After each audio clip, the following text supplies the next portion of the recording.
Hey guys, welcome to Purist Reacts. I reacted to a couple weeks ago. I reacted to the Ultimate Stargate Retrospective. I started with the movie retrospective, and now we're on to the TV show. And I mean, Stargate SG-1 lasted for 10 seasons, so this is going to be a bit of a long one. So sit back, grab some friggin' snacks, I guess. Please like and subscribe if you enjoy this kind of content. Yeah. Let's get into it.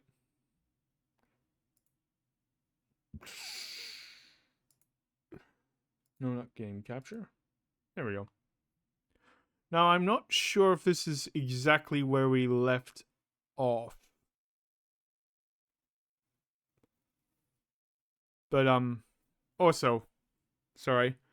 If you guys want to watch this on your own time, I'll link this video in the description. That's how I always do. And yeah.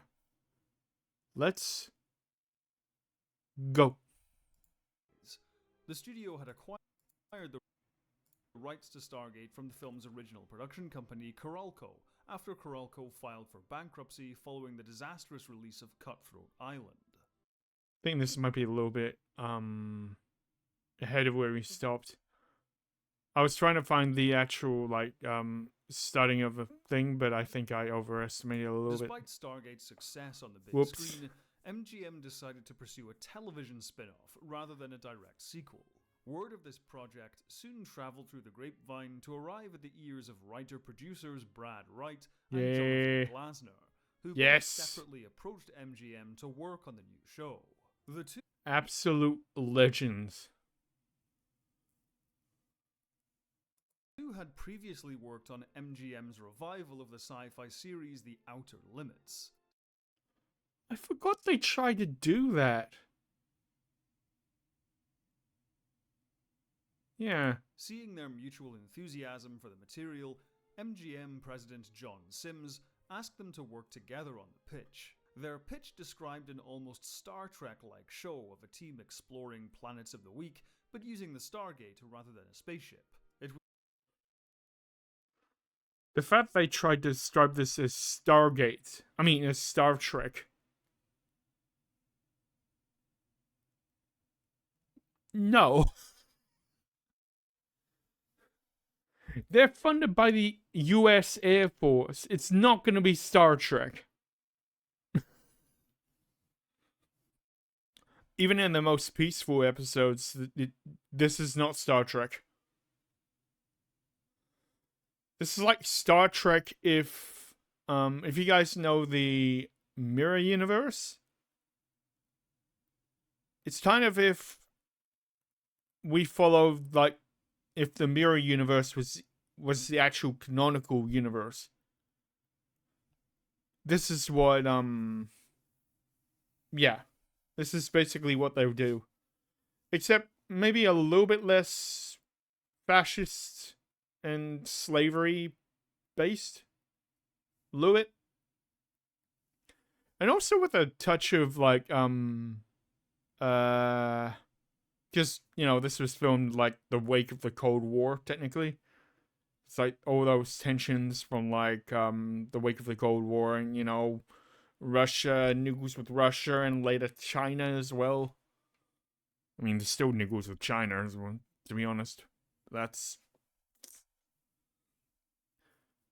It's an interesting show, and I think this needed to get way more recognition than it did, and that's why I'm doing this series. Or reacting to some guy who did the research and actually did the series. Obviously. It was during these pitch meetings that the show's title was created, when Sims asked Wright and Glasner if the team should be called SG-1. Finding a home for Stargate SG-1 proved to be quite painless, as MGM already had a good relationship with the premium network Showtime, which had broadcast The Outer Limits. Ah, yeah, Showtime. what I found out later was the predecessor for HBO. And well, if you watch the first episode, they definitely took advantage of that more adult time slot. Of course, they moved away from that like almost immediately, but it's weird to imagine what could have been. Due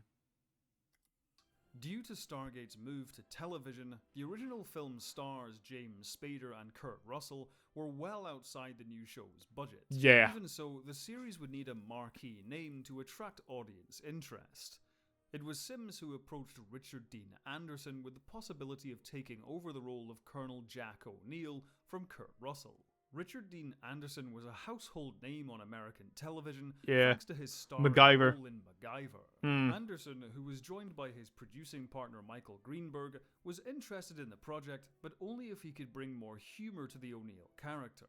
Kurt Russell is just, Well, a phenomenal guy, and he did a great job with it, with the character, but I knew just by looking at his hair that I couldn't do that. I mean, who can do that with their hair?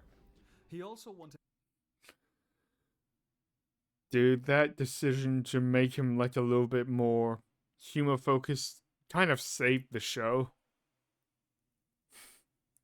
Also, there's a running gag because there is actually an inconsistency in how the movie and the TV show actually spelt his name.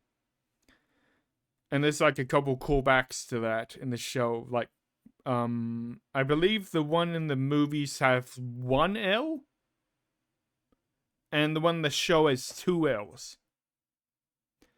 And like a couple of times he like when he's telling people what his name is just like,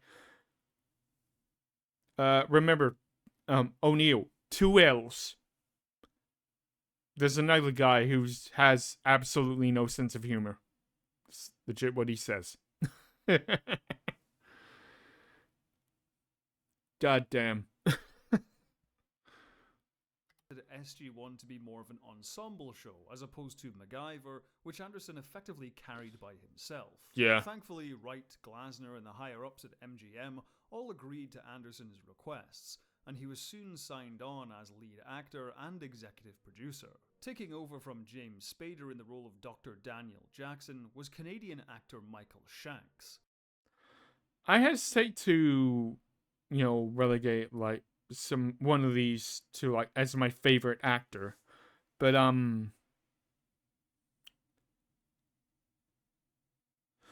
basically all of them are, like all of the main cast are, which is rare for me.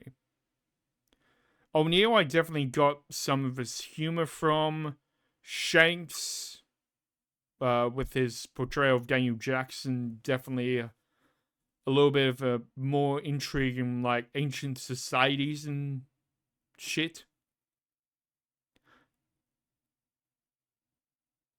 I don't know what I got from, well, the other couple that I think, I don't know, caught as maybe her love of science, I guess. But I kind of already had that. And anyway, I'll just let it play. Richard Dean Anderson, Shanks chose to skew his performance far closer to his movie counterpart. Well, the character came really easy because I just ripped off James Spader's role. Just ripped off all of his mannerisms and acting, and they liked that. However, Shanks, being over a decade younger than Spader, meant his take on the character had a more youthful energy. I do love that, though.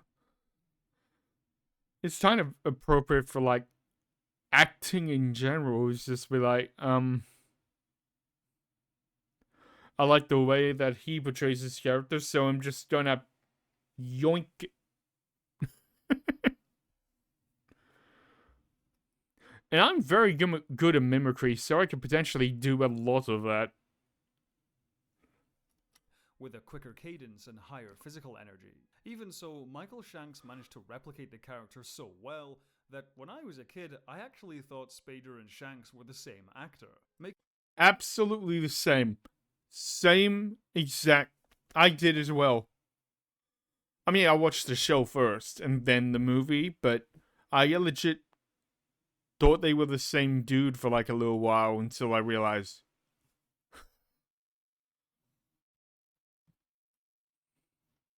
Oh, look, it's a token woman. Picking up the other members of She really isn't, but I'm trying to be funny. SG-1 were Amanda Tapping as Samantha Carter. Oh, God. I think I mentioned the last part. I mean, go back and watch it if you haven't. After this, obviously, but, you know.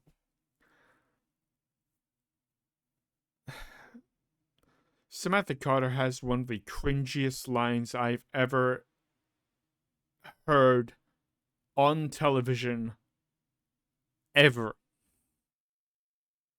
It's in the very first episode, and it makes me. I hate it. I hate it so much.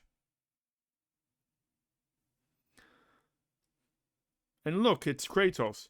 And Christopher Judge as Teal'c.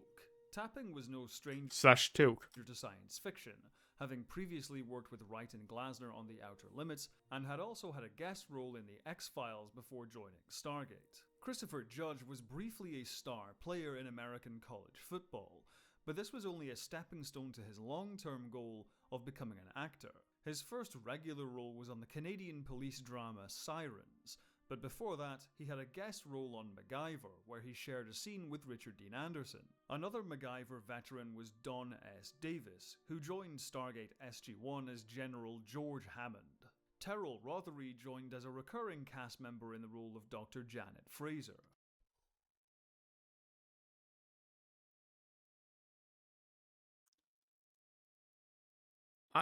While this was airing, I never really went for the whole, crushing on like fictional characters, at least not in real life. Cartoons, that's a whole other story. But the more I watched the show, the more I began to like Terrell Rothery as fuck. Her name was just on the stream. What's her name?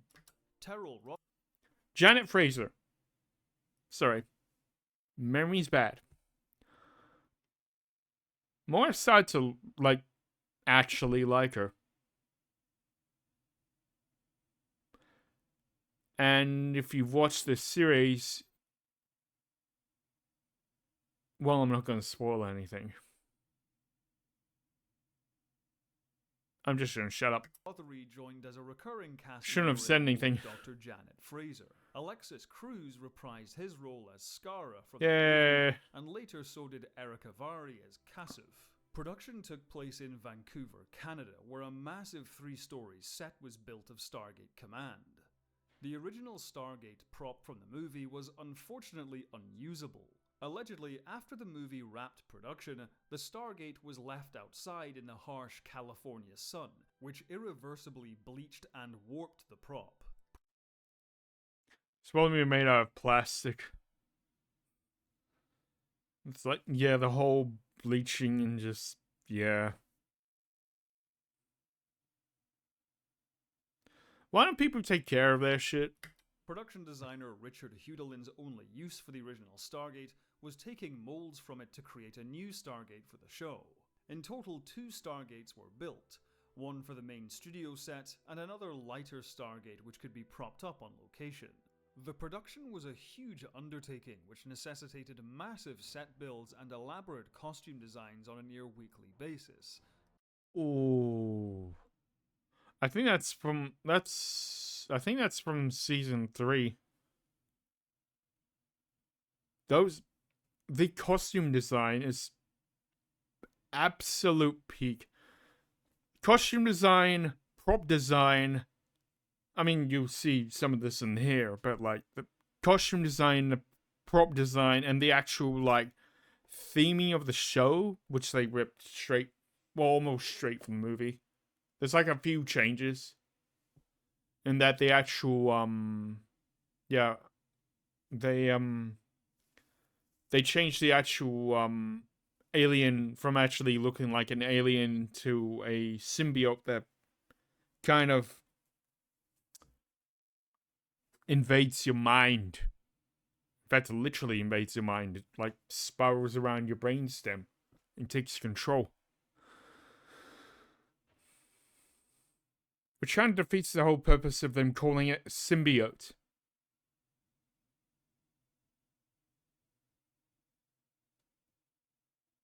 But I suppose it's really a symbiote because, you know, the body itself provides protection in exchange of them hijacking your entire life The special effects team also had their and work cut out things. for them, with numerous large explosions required for many episodes. Yay! Their work also included Jaffa chest plates with built-in spark squibs and Huh. 2 staff weapons which opened and fired practically. See what I mean about the prop design? Look at that shit.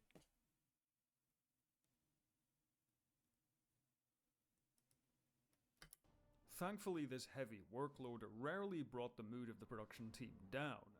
Richard Dean Anderson made a conscious effort to maintain a fun and light-hearted atmosphere on set. This was an effort which paid off immensely, as the cast and crew hit it off almost immediately. At one point during production of the series, Kurt Russell was shooting the film at 3,000 miles to Graceland, in which he played Elvis Presley, at Vancouver Film Studios. The producers took the opportunity to invite the actor to the SG-1 set, which he gladly accepted. The before and after of Jack O'Neill. Visual effects were provided primarily by Rainmaker Studios, with assistance from Image Engine. Oh, that's a weird episode.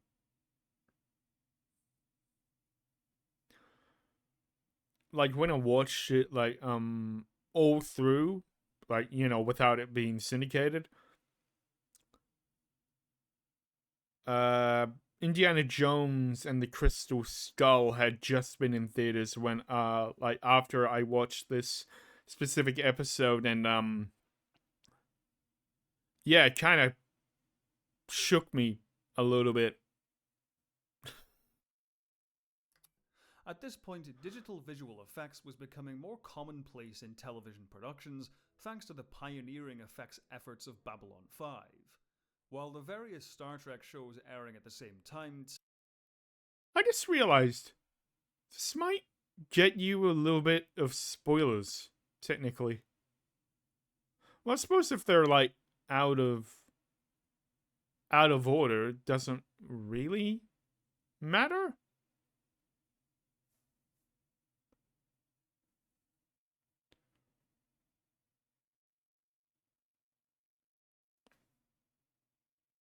I know. I just realized that. So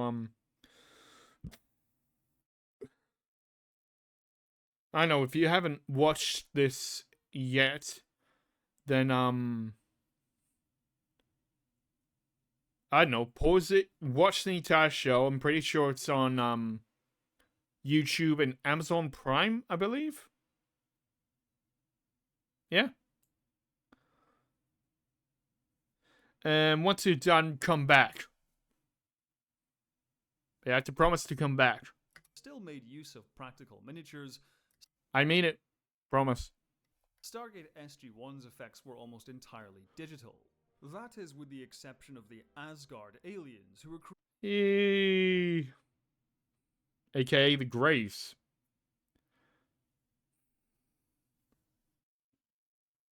It kind of weirded me out when I started the Marvel Universe, and I'm just like,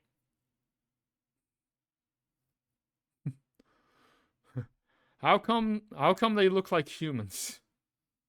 It should look like this. Because they have all of them. They have Loki, Freyr, Odin, obviously. I know there's one other one.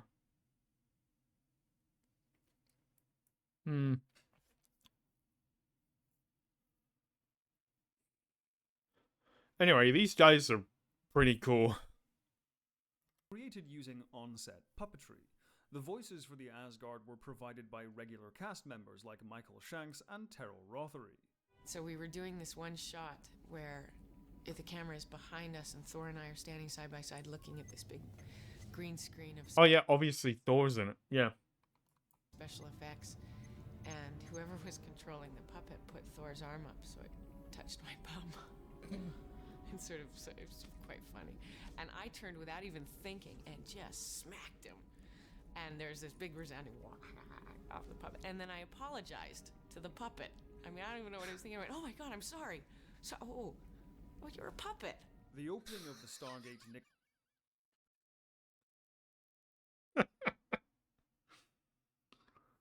Ah, dude.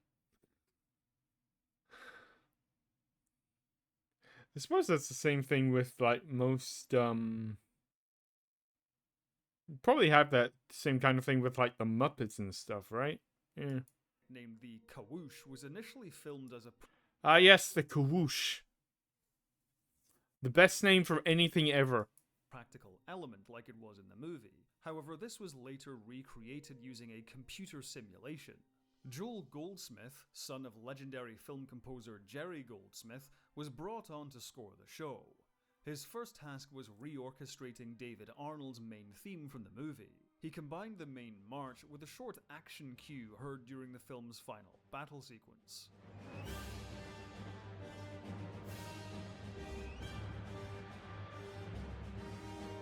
Whereas It's so good.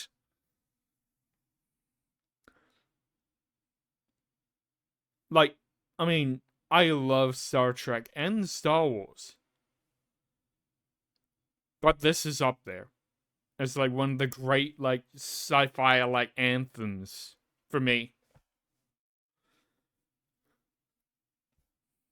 I would even say it's, like, kind of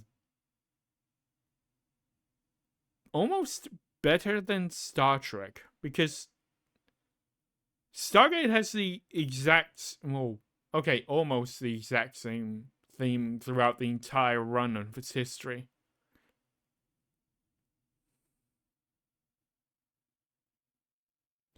At least has like the same kind of themes. But Star Trek just, I mean, it kind of evolved from like, you know, the OG series from Next Generation, but from Next Gen to Deep Space Nine. Actually, I haven't seen Deep Space Nine. But Voyager, it does away with it entirely, and with Enterprise, they got a pop song, and I don't know what the fuck they were doing with that. So, yeah, Stargate has like I mean, Star Trek individually, as in shows, it's obviously way more up there. But like, Stargate is a cohesive franchise that has a better range of like actual recognizability, like Star Wars, kind of. Yeah. Arnold's original theme emphasized wonder and mystery.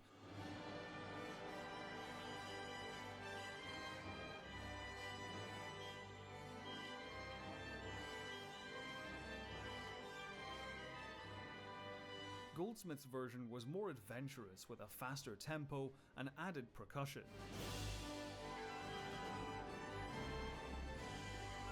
Dynamic.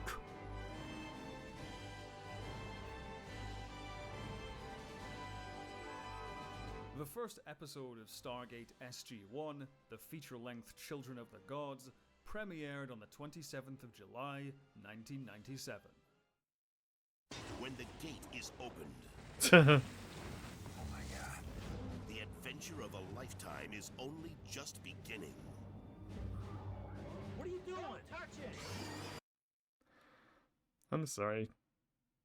Just the like the quintessential like voiceover guy. It kind of makes me laugh. Journey to exciting Stargate SG-1. In a world where people have no... I don't know.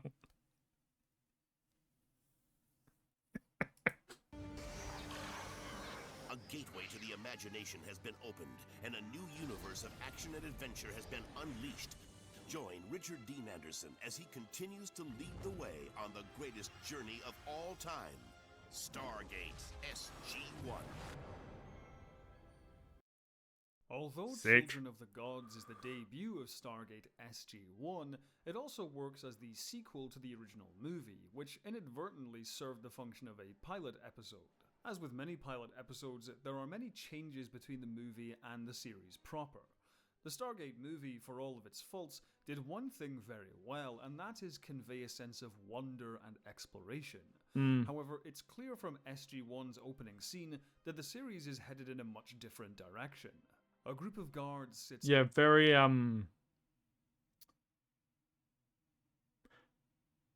aggressive, I'd say.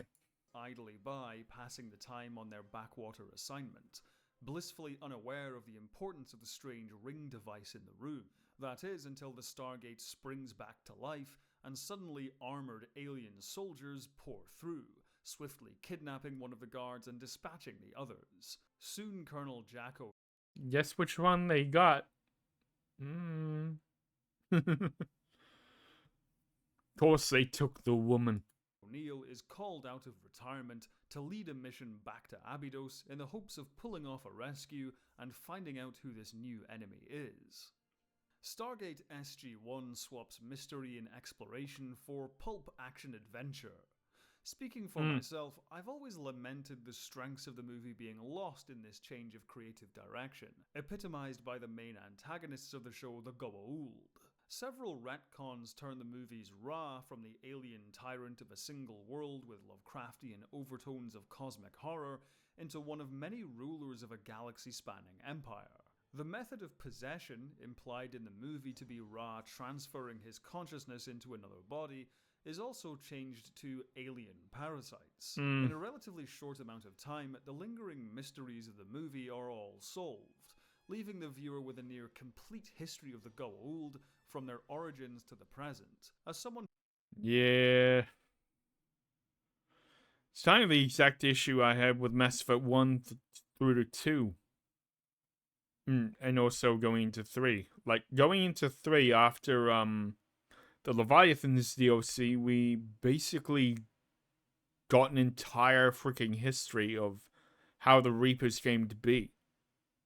I want just take me back to when we didn't know shit about them and they were unknowable, like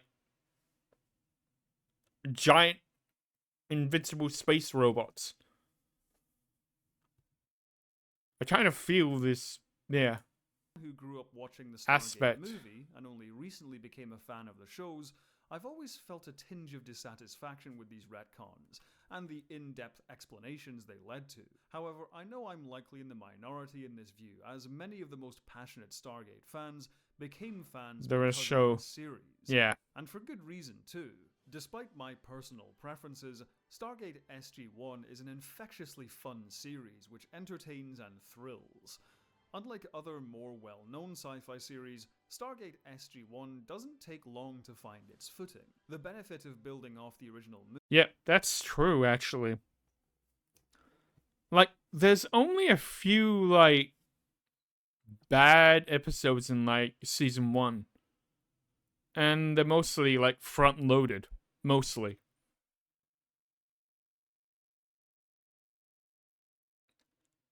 In fact, I think in the 22, like, season 1, I think there's only about 5, like, bung episodes. There might be 4. And I think, yeah, they're almost all front-loaded. After Children of the Gods, there's, like, 3. And then in the middle of the season, there's, like, another one. I think. Movie allows SG-1's premiere to cut to the chase. There's no need to I need to rewatch it. In fact, I have been thinking maybe I should, like, I could, like, finagle myself a way of actually doing, like, a kind of watch along. Although it will have to be without, obviously, without any visual of the show. Because I can't do editing, so it'll probably just have to be a, timer on a screen. Just like a close-up of, like, a timer. And I'll just have, like, the episode we're on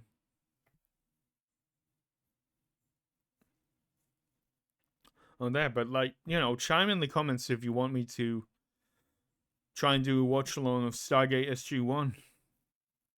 Or all the Stargate movies. I mean, and then we could, like, do, like, other series. Maybe the MCU. Just throwing it out there. I don't know. Chime down in the comments if that's something you are interested in. To establish what the Stargate is, where it came from, or what it does. Any newcomers are quickly brought up to speed by O'Neill and Hammond's first conversation, so they too can sit back and enjoy the adventure.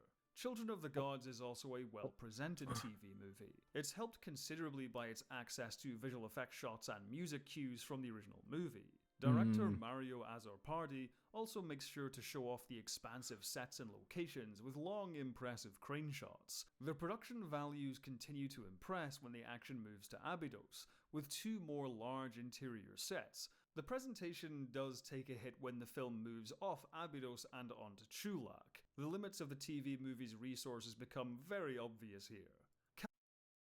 Yeah, and this is kind of one of the few aspects of the series I mean, I understand why they did it, but literally most of the planets, aside from, like, a few exceptions, like some of the more advanced worlds, they all look like Canada. Canada is, of course, a beautiful country, but its locations lack the exoticism of the Nevada desert used in the movie. Yeah. Throughout the series, it becomes almost comedic how many planets in the Stargate universe look like British Columbia. Then Yeah. again, all of Star Trek's planets look like California, so this... Oh, yeah. But at least California has, like, more varied terrain, right? Because, like, there's a desert in the east and the south. There's, like, more, like, woody overlands in, like, the north. At least you've got, like, diversity in there. Whereas, like, in Canada, there's just forest. Also mountains sometimes. This shortcoming can be forgiven. Even so, SG-1's premiere episode has such an engrossing rhythm that the viewer is rarely taken out of the story by the 90s TV production values. Children of the Gods hits many of the major pulp sci-fi adventure beats in quick succession.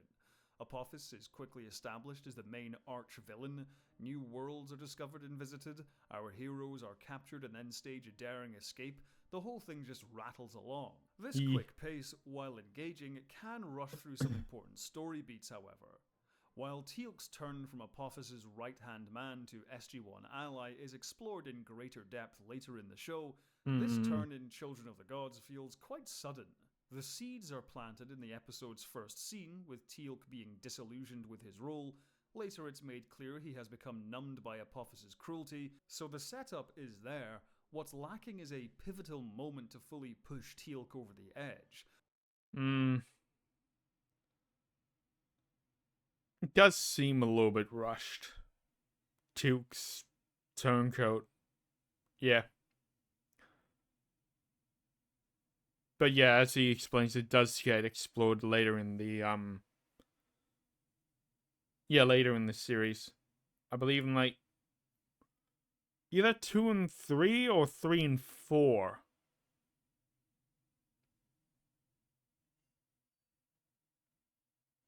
Yeah. O'Neill simply insists, I can save these people! Help me. Many have said that. And he's just like, nope, flip that. Which one at first I believe could do it? based on not much of anything. The following episode, The Enemy Within, even has a I guess, the only defense for Tilk here is that, like, you guys are, like, the most advanced people I can see here, so therefore, you guys might have a chance? Is his reasoning, I guess? Neil passionately vouching for Teal'c to General Hammond, despite the two only knowing each other for a short amount of time. Thankfully, both episodes have enough going on to keep the viewer engaged, even when the show is in a hurry to establish its status quo. Children of the Shova. You get to know that word a lot during the show. I'm sorry, I just saw... yeah. It's their word for Tilk. They derogatorily call him Shova, as in traitor.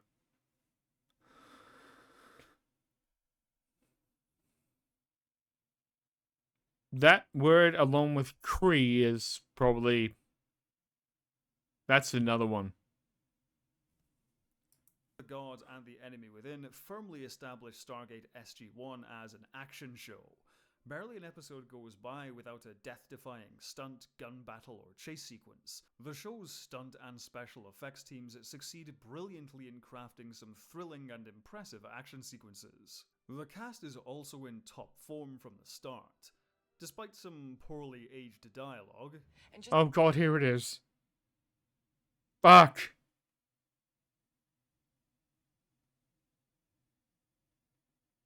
Here it is. It's because my reproductive organs are on the inside instead of the outside. Doesn't mean I can't handle whatever you can handle. I hate it. I hate it so much. It physically hurts me. Chemistry between Anderson, Tapping, Shanks, and Judge is palpable. Anderson nicely threads the needle with his performance in the first episode, establishing his more light-hearted take on the character while still maintaining some of Kurt Russell's seriousness. You ever think of writing a book about your exploits in the line of duty? I've thought about it, but then I'd have to shoot anyone that actually read it. Mm-hmm. That's a joke, sir. Amanda Tapping pulls off an even more impressive performance as Samantha Carter.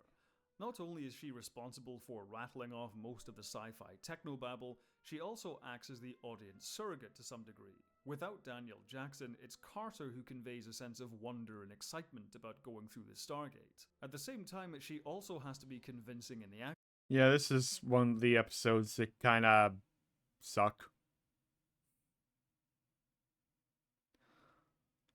I don't want to say because it focuses on Carter and she getting captured, but like...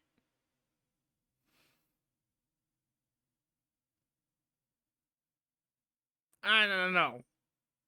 Action sequences. Samantha Carter's character is needed to perform so many functions in the plot that it's a testament to Amanda Tapping's talents that she also succeeds in making Carter charming and likable. You know, you really will like me when you get to know me. Oh, I adore you already, Captain. See, such a nuanced female character wouldn't be possible today. As evidence, see Rey, see Bo-Katan from Mandalorian, kind of, see... Fuck. There's a lot. Whoever the main character was in The Acolyte, I don't know. Meanwhile, could be he, could be she, could be they, could be many. while Christopher Judge firmly establishes Teal'c through his physical and vocal presence alone. Despite his arc in the first episode being so rushed, Judge's commitment to the part and his impressive grasp of period dialogue leaves a strong impression on the audience. Michael Shanks is really the only member of the cast who doesn't firmly put his stamp on his character.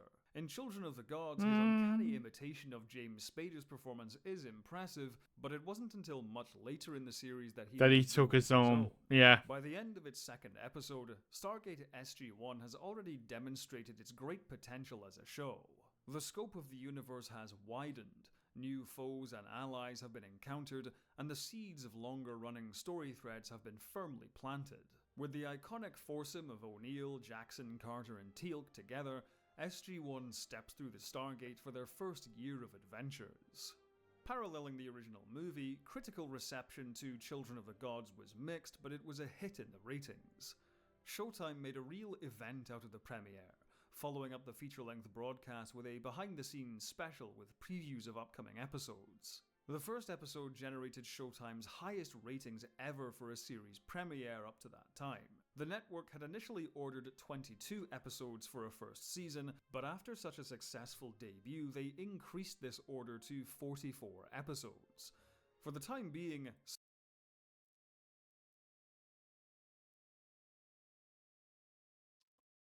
Imagine being so successful in the pilot that they just greenlit 2 seasons. I think the only one that's done that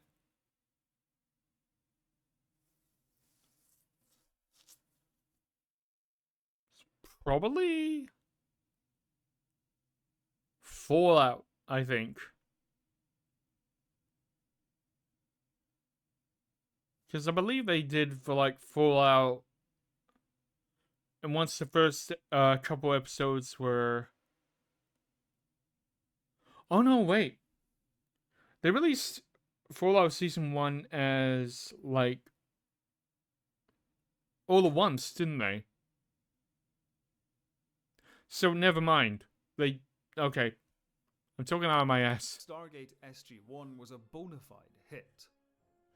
Unfortunately, Season 1 has a somewhat slow start. Yeah. After the fast-paced thrills of Children of the Gods and the contained suspense of the enemy within, first season efforts like Emancipation, Oh, yeah, Emancipation. I did not like Emancipation. Broken Divide, I actually don't mind. Broken Divide, and the First Commandment feel rote by comparison. Yeah, again, these first episodes, they're not bad. I mean, Emancipation is probably the only one I would call bad. But they're all decent. Episode concepts which were done before or better by established science fiction shows. Things start to pick up around the middle of the season when Stargate leans back into its unique strengths. Episodes like The Nox and Thor's Hammer expand the Stargate universe even further, enriching the show's developing lore and folding in mythological influences beyond ancient Egypt. And thus kind of like illustrating my kind of obsession with Norse mythology. Thank you, Stargate. And also, I guess, thank you, the Marvel Universe, for re-solidifying that. The later reveal of the Asgard is particularly memorable. Oh my god. Behold! An alien. I am the actual one, whom you know as Thor. However, this mythological influence goes beyond simple... Ooh, I love this episode, by the way. It's like one of my favorite episodes of Season 1. Oh, I can't remember what it's called. Ah! Oh. Pardon me. What's it called?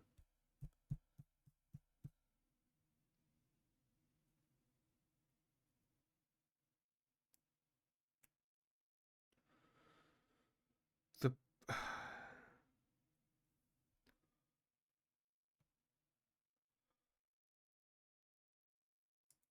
aesthetics, leading to richly emotional storytelling in The Torment of Tantalus. While reviewing archival Yeah, that's it. The Torment of Tantalus. footage of the Stargate, O'Neill and Jackson are shocked to discover a previously successful attempt at activating the gate. The following expedition resulted in the loss of one Ernest Littlefield, fiancé to Catherine Langford, daughter of the Stargate's discoverer and the woman who recruited Daniel Jackson into the program.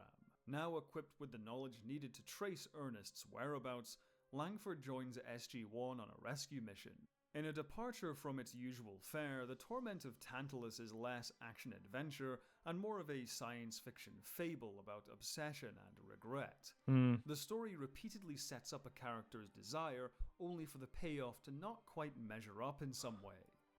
I mean, it's the clue is in the name.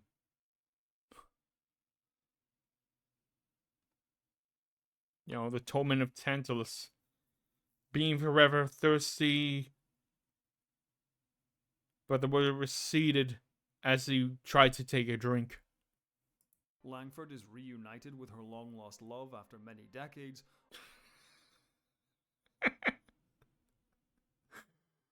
I do love that. She's just like expecting like a loving, heartfelt reunion, and he's just like, huh. Just walks off.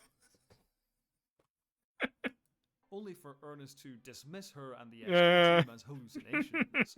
Daniel is shown the find of his career, the embodiment of all of his passions, only to risk losing it a short time later. It's a dark and ponderous story, one which is stolen by its two guest performances. Elizabeth Hoffman as Catherine Langford, and Keane Curtis as Ernest Littlefield. Hoffman's take on Langford differs from the movie's original. More of a no-nonsense straight talker while still possessing a sense of warmth and friendliness.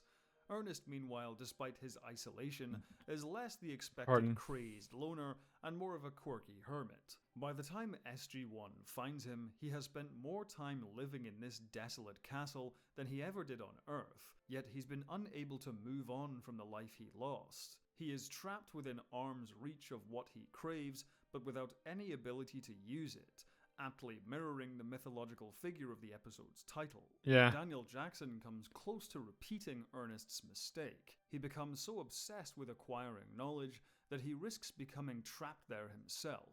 It is therefore fitting that Ernest is the one to break Daniel from his obsession. I have to finish this. It's not worth it. This is. Nothing is. Well, our history as a people would be very different if everyone felt that way. No prize is worth attaining if you can never share it. There would be no point. Believe me. I know. In true Stargate fashion, the episode climaxes in a flight back to the Stargate as the ancient structure collapses around them. Jackson and O'Neill narrowly escaping before the castle is destroyed completely. The Torment of Tantalus is a quieter, more ponderous story than is typical for Stargate, but it manages to avoid pretension by keeping its focus squarely on the characters. Another episode from season 1 that I really like, I think it's called Event Horizon or something like that. It's where they inadvertently connect to a planet that's been drawn into a black hole, and the black hole's gravitational influence projects through the Stargate into Stargate Command. And there's some like absolutely trippy visuals that happen throughout. It's really cool. I really like it. This focus leads to more great outings in the first season, such as the Teal'c-centric Bloodlines. When Teal'c receives word that his son Ryak is to be implanted with a larval Goa'uld, he and SG-1 journey to Chulak to rescue Ryak and gain valuable intel on the enemy. Bloodlines is yet another quintessential Stargate SG-1 adventure with plenty of well-staged action. It also introduces the incomparable Ryak. Braytak, sorry. Excellence by Tony Amendola. Not bad for a man of 133. Indeed. But it's Teal'c's journey which makes the episode stand out. In a sense, the story of Bloodlines hinges on Teal'c's hubris. At first, his mission is to stage a triumphant rescue of his wife and son. After all, if he could escape Apophis's rule, why so can't can he they? do the same for his family? And with SG-1 and Master Braytak at his side, what's to stop him? However, Teal'c is soon hit by the reality of his actions. He finds his family exiled and destitute. It's Teal'c's wife Drayak who wants Rayak implanted for his safety. Did you see where I am raising your son? Do you know what I have endured to convince the priest that we are still loyal? They were about to lift the banishment so that we could return to the city. Despite being confronted with this reality, Teal'c refuses to accept it, even going so far as to kidnap his son, an act which almost gets Rayak killed. Only then does the truth finally get through to Teal'c. I'm sorry, my son. That it is I who must do this to you. Forgive me, my son. Bloodlines is so effective as an episode because it manages to have its cake and eat it too. We get plenty of great Stargate action, and yet the ultimate lesson Teal'c learns is that he can't just shoot his way to freedom. The oppression of the Goa'uld goes beyond simply having more advanced technology. His people are enslaved by, but also dependent on the Goa'uld. Going in guns blazing may end up doing more harm than good. This idea is also reflected in the B-plot of the episode. While Teal'c, O'Neill, and Braytak go after Teal'c's family, Carter and Jackson attempt to steal a symbiote for study. Yeah. Daniel, what are you thinking? Just that every single one of these infant Goa'ulds will one day take a human life.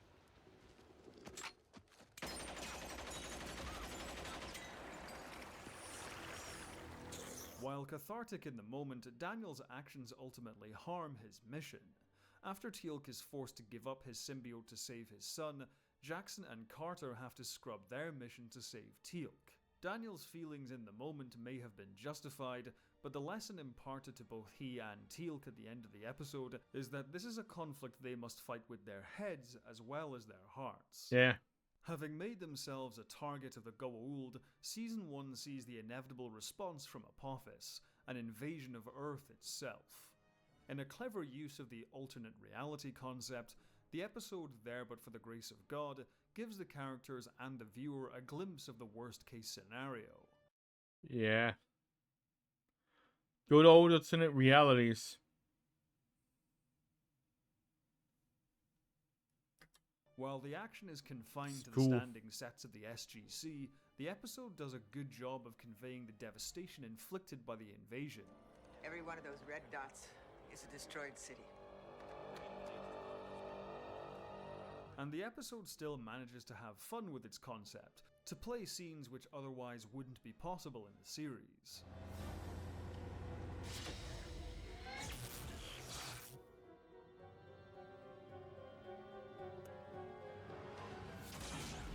Granted, humanity can put up a fight, but Daniel's brief trip to an alternate reality makes it clear that in open battle, Earth is completely outmatched. We're all in very big trouble. They're coming. They're coming. With such a great setup, the episode Politics comes at the worst possible moment. Not only does the Yeah.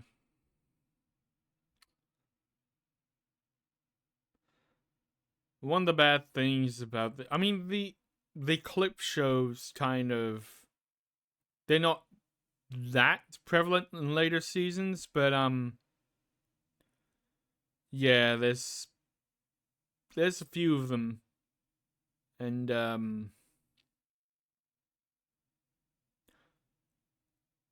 not that good. conniving and self-serving Kinsley swoop in to shut down the Stargate program, but he There's always this politics that always like defeats this kind of bullshit, right? Politics, red tape, crap like that. does so during a tiresome clip show episode. Yeah. Politics does factor into the ongoing story, at least, as Kinsley is successful in shutting down the Stargate program. Even so, placing this kind of episode here stifles some of the anticipation for the season finale. Within the Serpent's grasp sees SG-1 go rogue to intercept Apophis's invasion force and destroy it before it reaches Earth. You can tell they're rogue because they're dressed all in black. Ah. The episode and its Season 2 opening follow-up Within the Serpent's Lair aptly display all of the show's strengths up to this point. The solid action, a sense of humor. What now? Now we die. Well, that's a bad That's a bad plan. And focus on character.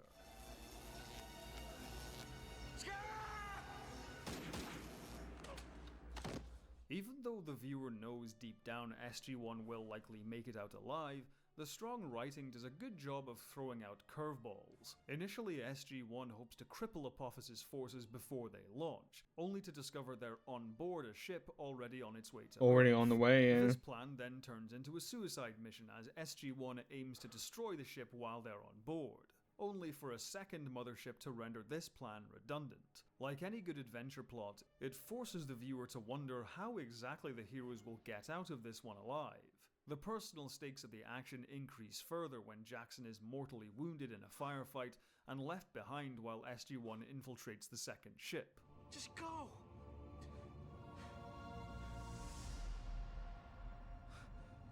I'll stay and watch your back. In the end, it comes down to the wire. Jackson manages to heal himself and dive through the Stargate, while the rest of SG-1 and Braytak escape in some hijacked gliders just in the nick of time.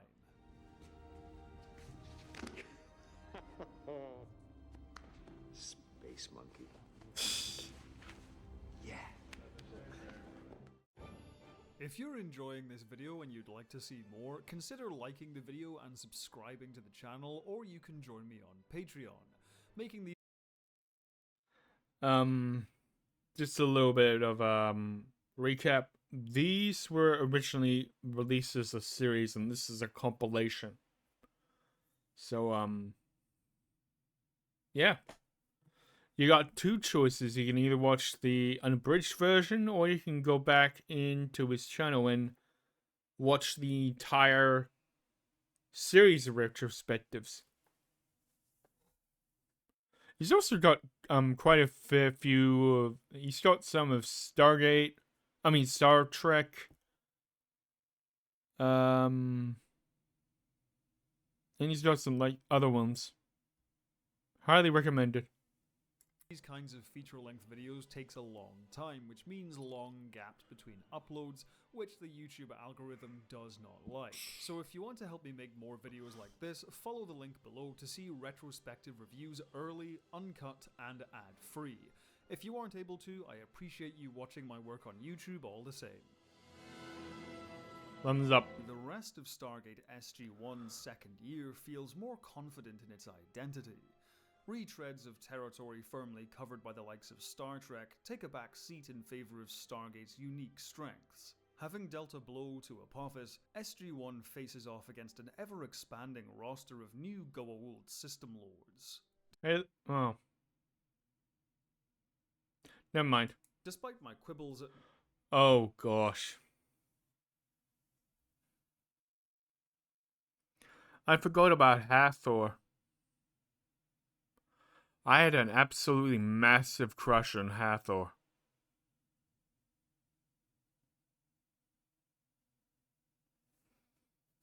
Yeesh. The Goa'uld make for effective recurring antagonists. The change from body-hopping consciousness to slimy brainworms is a clever way of summing up the themes of the story. For all the pomposity and arrogance of the System Lords who insist they should be worshipped as gods, they are literally nothing more than parasites. Their empire is built on the achievements of greater minds. However, I've always felt there was a missed opportunity in expanding the roster of villains for the show, that being one of character. While the System Lords vary in design, they all essentially have the same personality. Yeah, it's true. They're more like, well, it's not a monoculture, it's more like a... I'm not sure how to describe it. But yeah, as he said, they literally do have the same exact personality. I suppose it is kind of explained like by their biology and how they reproduce, but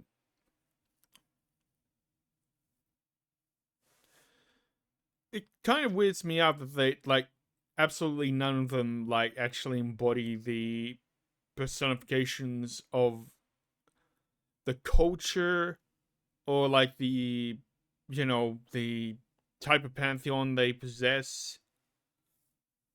I mean, yeah, a few of them do, but like,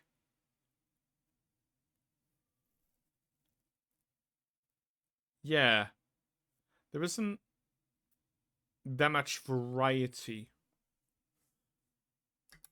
All the system lords are arrogant, pompous, and cruel. When they are challenged, they all throw out the same threats and protests, right down to their vocabulary. The main variation comes in the physical threat each of them poses. Nearty carries out stealthy assassinations, Hathor seduces and manipulates, And that's probably why I liked her back in the day. I mean, technically still. Ball. This fucker. Fucking love this guy. He's like one of my favorite Goa'uld. Yes, Ball as in Bocce. All plots and schemes from the shadows. While this leads to some solid action throughout the show, few of the Goa'uld become truly great characters. Though the Goa'uld are the main villains, many of Season 2's episodic outings don't rely on them to drive their plots. Unlike Star Trek, Stargate's internal logic is remarkably consistent across SG-1 and its later spin-offs. Bit of a low-key burn about that. It's probably why I only went on to... I liked Stargate way better than Star Trek, and I also gone into Star Trek way later. I think the only I think the introduction to Star Trek only came through the movie Star Trek First Contact, and that shit gave me nightmares. Because there's like a scene where Data gets poked with a screwdriver, like the cornea in the eye. That gave me a minor phobia for like a year and a bit. I did not like that.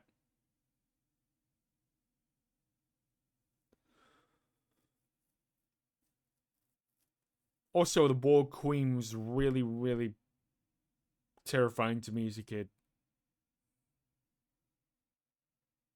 I did like the ship design, which is why it like kind of stuck with me.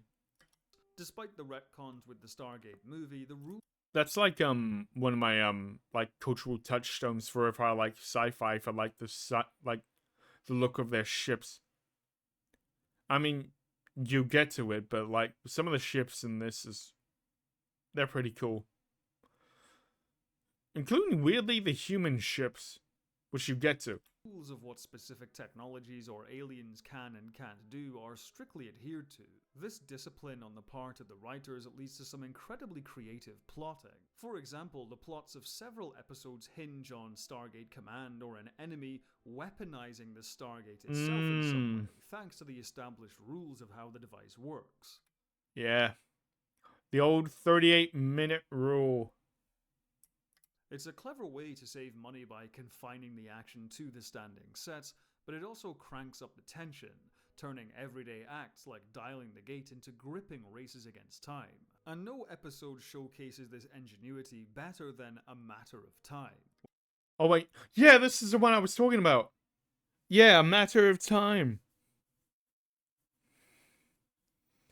This episode is fucking good, man. When Stargate Command loses contact with SG-10, they discover the planet the team was sent to is now orbiting a black hole. With the stranded team beyond saving due to time dilation, they attempt to shut the gate down, but they soon realize the gate is projecting the black hole's influence into the SGC. If they can't break the connection in time, the entire planet will be pulled into the Stargate and consumed by the black hole. While most of the time the SG teams contend with galactic despots, in A Matter of Time the enemies are the laws of physics. Time dilation is, for lack of a better term, such an inherently cool concept, and Stargate utilizes it to its fullest. The effect has overtones of cosmic horror as time and space within the SGC become more and more warped as the episode goes on. Yet Well, I mean, that's always what black holes have always been like to me, really.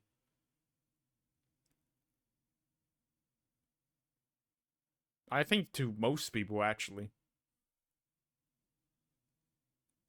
I mean, literal holes where gravity is so strong that you can never escape. I mean, it does implicit some lines of like horror. This effect is also what allows the SG team to ultimately solve their problem. Thanks to time moving slower within the base, Carter has enough time to work on her calculations, and Hammond and Teal'c have enough time to acquire the resources needed to execute the planned solution. In that sense, the episode resembles the structure and themes of a classic disaster movie. It's a story which respects the awesome natural power the main characters have confronted, but it also commends human ingenuity and resourcefulness. This time the action isn't a gun battle or temple run, but a... Yeah, see, look at this! Since gravity is so strong, they literally have to rappel down from the control room to get like the actual bomb in position to detonate. How fucking cool was that? Physics-defying set piece. By this point, the gravitational pull from the gate is so strong, O'Neill and a Special Forces soldier have to rappel down to it to set off a shape charge. It's fantastically staged with some clever trick shots establishing the warped gravity of the space. Also in true disaster movie form, anything that can go wrong does go wrong. Shattering glass slices up the two men, their lines snap, the time they have to escape the blast radius rapidly ticks down. It's all great stuff. A Matter of Time is a terrifically engaging piece of high-concept sci-fi, which wows with its action just as much as it wows with its ideas. Well, this might be a little difficult to accept, but since you reported for duty yesterday, 2 weeks have actually gone by. Huh. Go sleep, man. Yeah, I'm gonna sleep now. In their ongoing struggle against the Goa'uld system lords, SG-1 encounters some new allies in Season 2, including the aforementioned Asgard, as well as the Tok'ra. In their two-part introductory episode... Ah, yes, the Tok'ra.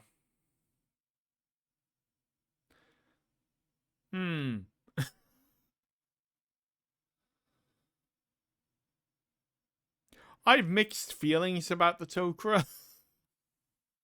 I mean, they are undeniably like an ally in the show, but as to the see of the nature of them,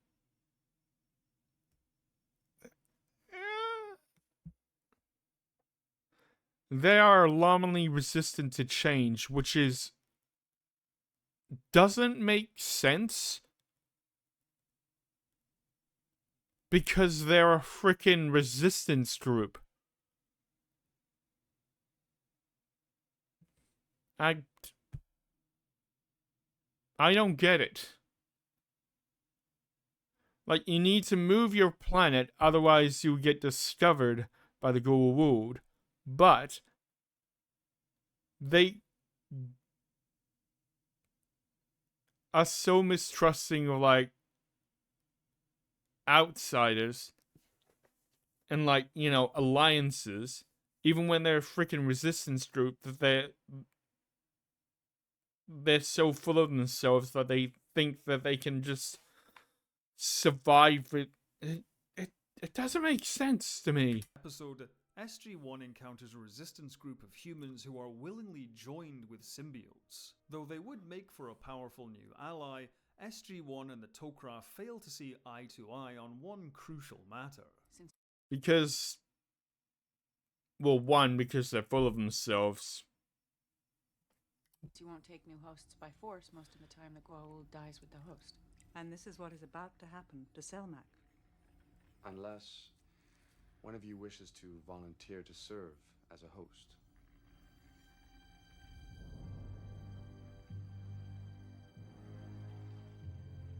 I'm gonna pass on that. The Tok'ra and their wildly different culture and philosophy add some fascinating shades of grey to the larger arc of the series.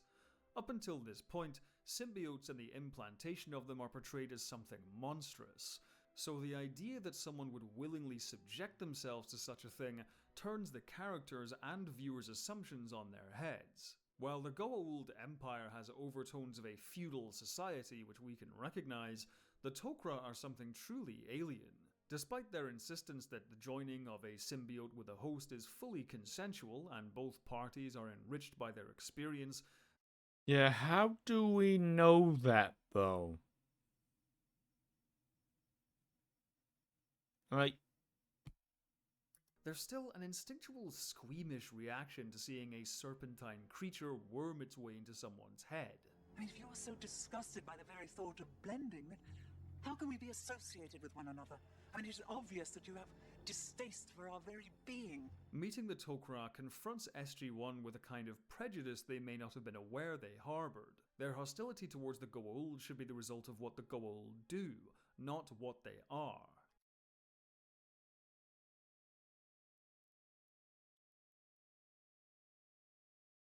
oh,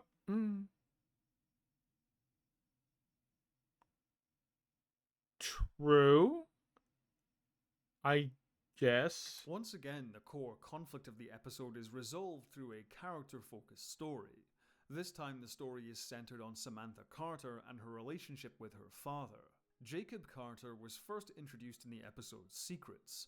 Among the plotlines of that episode, it established Sam and Jacob's estranged status, a relationship which is only weakened further by Sam's work on the Stargate program. Dude, as I got older, this relationship between oh, I've forgotten the name of him now. What's his name?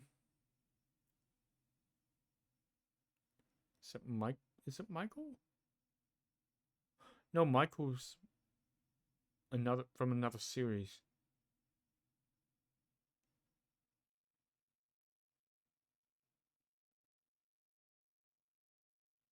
Is it Samuel Carter?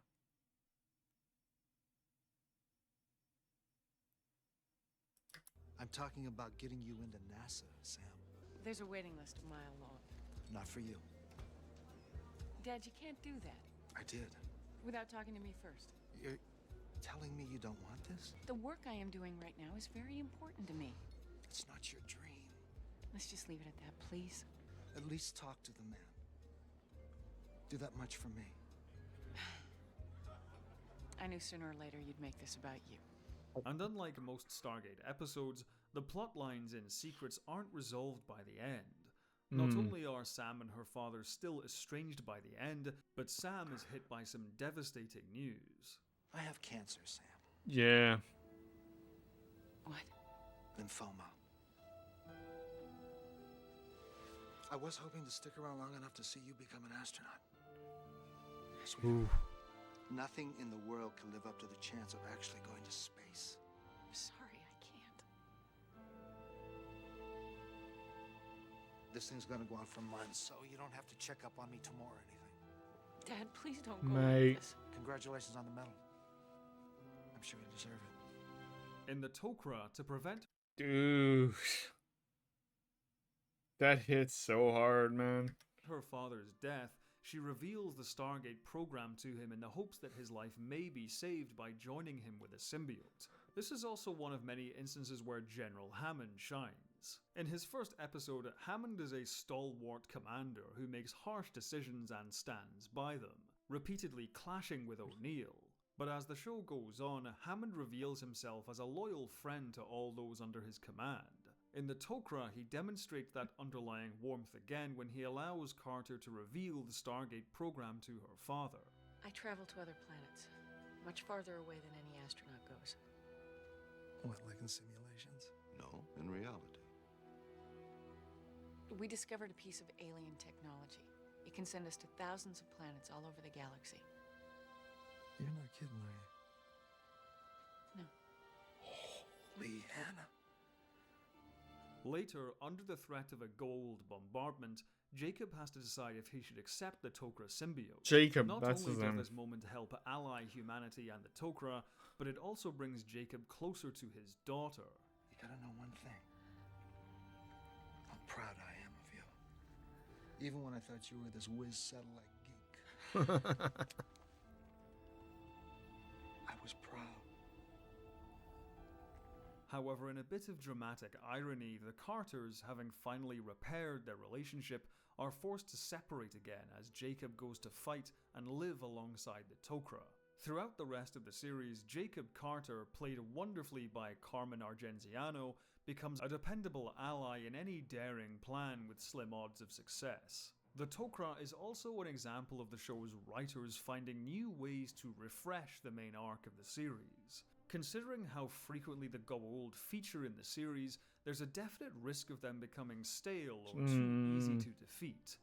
Thankfully, this is a pitfall SG-1 walks right up to, but successfully avoids each time. This is particularly evident in episodes like The Serpent's Song. Having defeated Apophis, SG-1 are stunned when their vanquished foe asks for asylum from the other system lords. Yeah. Though they take him in, Apophis slowly dies when his demand for a new host body is refused. What follows is an acting marathon from Peter Williams as he tries desperately to convince his captors to save his life. In exchange for all the knowledge of the Goa'uld, the secrets of star travel, our weapons, our power. Not worth it. Go to hell. Yeah. There's a mix of emotions in watching Apophis's final moments. On the one hand, seeing such an arrogant and cruel tyrant brought down to such a low level is cathartic. Kind of On the other satisfying. hand, there's something pitiable in seeing a man who claims to be a literal god confronted with his death. I am afraid. But the most surprising turn is when Apophis's original host emerges. Yeah, this is fucked. Simui! Simui! That's ancient Egyptian. This must be the host. She won't die! She won't die! Suddenly, the characters and the viewer are reminded of the human cost of the Goa'uld's tyranny. While the members of SG-1 have their grievances with Apophis, they pale in comparison to the nightmare the host has been put through for the past few millennia. Yeah, literal thousands of years. Hey, who?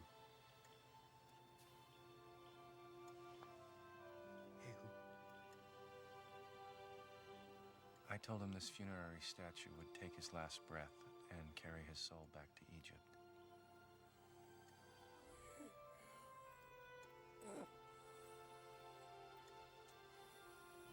Yet despite this small act of solemnity, the closing scene of the episode is another reminder of the depths of Goa'uld cruelty. Sokar has a sarcophagus in his possession. With it, he can revive Apophis even from death, and torture him as long as he pleases. Stargate SG-1's second season proved to be a step up from the already solid first year. However, the two-part finale, a confrontation with the System Lord Hathor, is disappointing. Part 1, Out of Mind, is yet another clip show episode. Part 2, Into the Fire, gets things back on track with more action, but generally it's not nearly as impactful as the first season's finale. This feeling of dissatisfaction crops up in several other Season 3 outings. Make no mistake, the season as a whole is still strong, with many enjoyable one-off stories. There's the action-packed Foothold, which pits Carter and Teal'c against the rest of the SGC. That's a good one, yeah. Taken over by an alien incursion.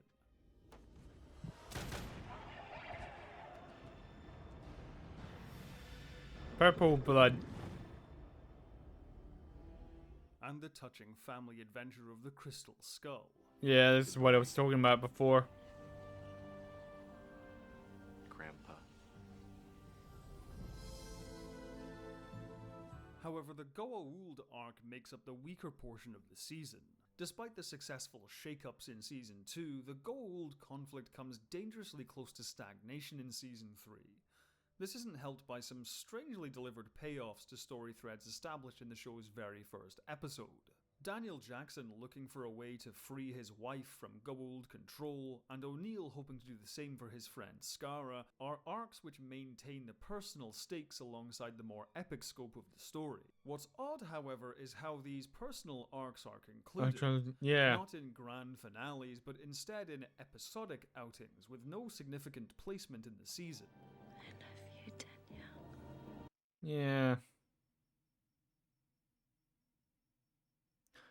It is a little bit weird.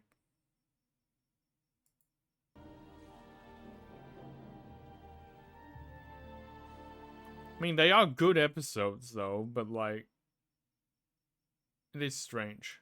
I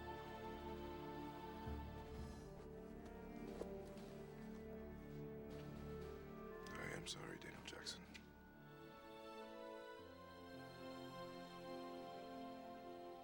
I love you too.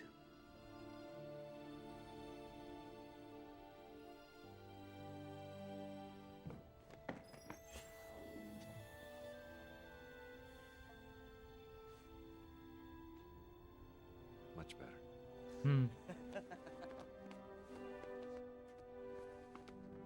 This oddity also crops up later in one of Teal'c's arcs. Teal'c's momentary nemesis Tanith, a Goa'uld agent who murdered Teal'c's lover Shinnok, is unceremoniously killed off in the pre-credits teaser of a later episodic. Tanith is dead. That's nice. I'm happy for you. Also, this episode that it's from is like one of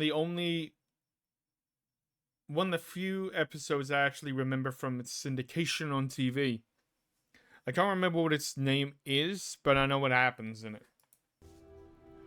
This kind of thing leaves a lot of Season 3 feeling somewhat aimless.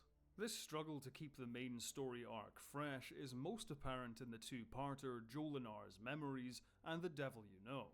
When Jacob is trapped in a hellish Goa'uld prison, SG-1 leads a rescue operation aided by memories Carter inherited from a dying Tok'ra symbiote.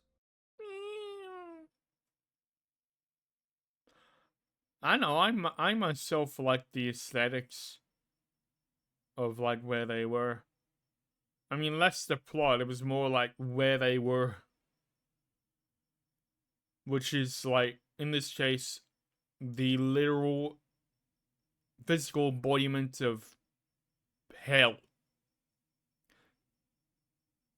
It's a long story. The two-parter is filled with a lot of potential which the show unfortunately isn't able to fulfill.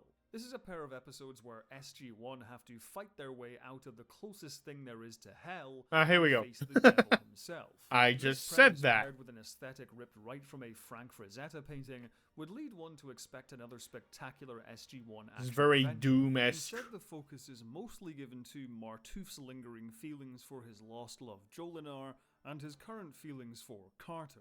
This wouldn't necessarily be a problem, but Martouf is such a bland and uninteresting character, it really drags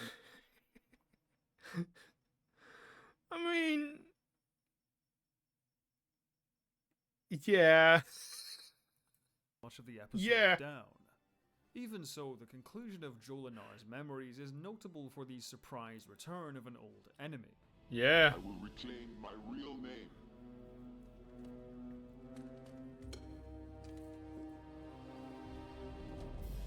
Whoa. Apophis. I have mixed feelings on this.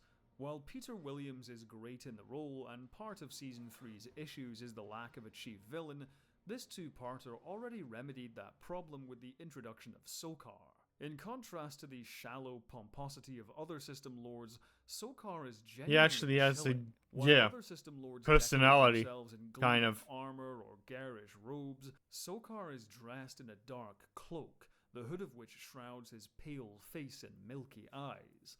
While other system lords orate loudly in booming voices, Yeah, he's got that aura. Sokar's power is communicated by how calm and measured his speech is. Tell me, and I will grant you your wish, and brand you Lord of the Underworld. All in all, Sokar could have been perfectly fitting as the new chief villain of the show. Instead, he is swapped out for Apophis, who rebels against him and gains control of Sokar's ships and armies, which threatens the balance of power in the galaxy. This feels redundant to me, as that threat already existed with Sokar. The show simply swapped out a new villain posing this threat with a familiar villain posing the same threat. It gives the series its big bad guy again, but perhaps at the cost of something more creatively fresh. Thankfully, a new recurring foe is introduced at the end of Season 1. Ah yes, the replicators. Just as SG-1 are about to go on some leave, O'Neill is suddenly beamed away to an Asgard ship.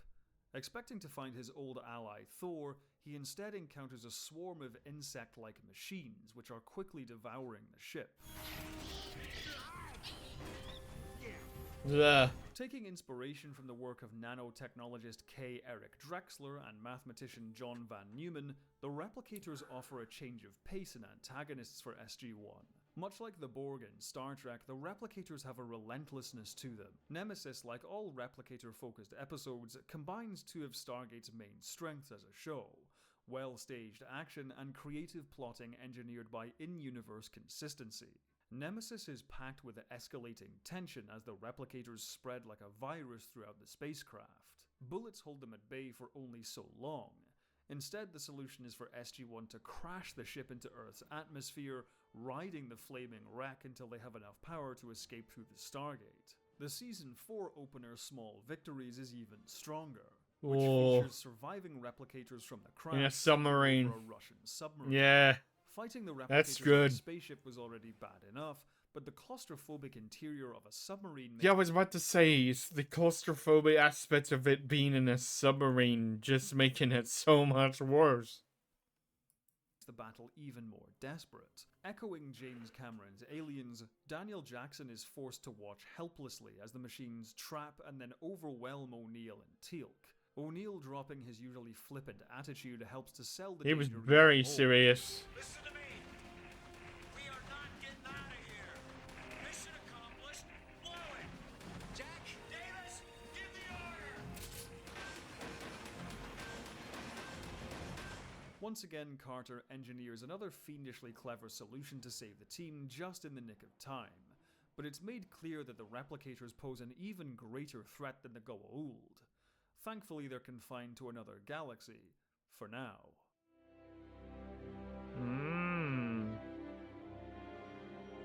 Although Apophis may have returned as the main villain of the show, Season 4 surprisingly changes gears by focusing many of its episodes on espionage and intrigue rather than space opera. Yeah. I mean, when I started watching this series, I kind of didn't care for these episodes, but now starting to like it. What's most refreshing, I blame Game of Thrones. however, is how this change turns a lot of our attention back to Earth. Now 4 years into the Stargate mission, this season carries with it a sense of how SG-1's missions are starting to change things on Earth. This is seen in episodes like Watergate, which sees SG-1 discover a rival Russian Stargate program. It is quite beautiful. What? The rapid pressurization Speaking of Star Trek. might cause your ears to block. What? Chain reaction, where SG-1 comes into conflict with the mysterious organization known as the Trust. I'm not leaving till I get what I came for. Oh. And what are you going to do? Well, I was thinking about shooting you. The Trust was first hinted at during the Season 2 episode Touchstone, and later in Season 3's Shades of Grey, a rogue organization hoping to exploit the Stargate program to obtain advanced technology by any means they deem necessary. The Trust arc touches on a consistently strong... It's very American, isn't it? Why should we use this advanced technology to take advantage of other cultures?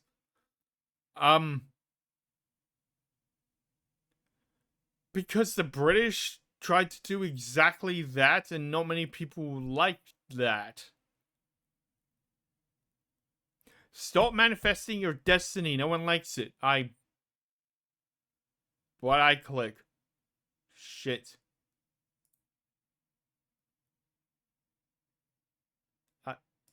Fuck. Okay, there we go. Shooting you. I don't know what happened there. The Sorry Trust about was that. first hinted at during the Season 2 episode Touchstone, and later in Season 3's Shades of Grey, a rogue organization hoping to exploit the Stargate program to obtain advanced technology by any means they deem necessary. The Trust arc touches on a consistently strong point of conflict throughout the show concerning the very purpose of the Stargate program Yeah. itself. On the one hand, Carter and Jackson view their mission primarily as one of exploration. Exploration, On the other hand and- are O'Neill and Teal'c, who Yeah. view their mission primarily as a way of acquiring new technologies Acquiring to new strengthen their toys, respective yeah. worlds against the Goa'uld. Although the pitch for Stargate SG-1 was essentially Star Trek without the spaceship, the absence of a prime directive and its contemporary setting make it markedly different from the adventures of the USS Enterprise. Probably why I liked it a little bit better than Star Trek. I mean, obviously, Star Trek kind of grew in popularity when I realized how utopian it was. But, like, Stargate has, like, an essential, like, element of realness to it that I really freaking appreciate. Friend of the channel Daniel Orrit put it succinctly in our commentary of the original movie. Compared to like Star Trek with its prime directive and all that, I love the fact that Stargate, the first thing humans do as soon as they're at like minutes within getting onto the galactic stage for the first time is kill the head of state of the biggest nation in the galaxy Yeah. and just bugger off. Like immediately chuck a tarpaulin over the Stargate and just leave it.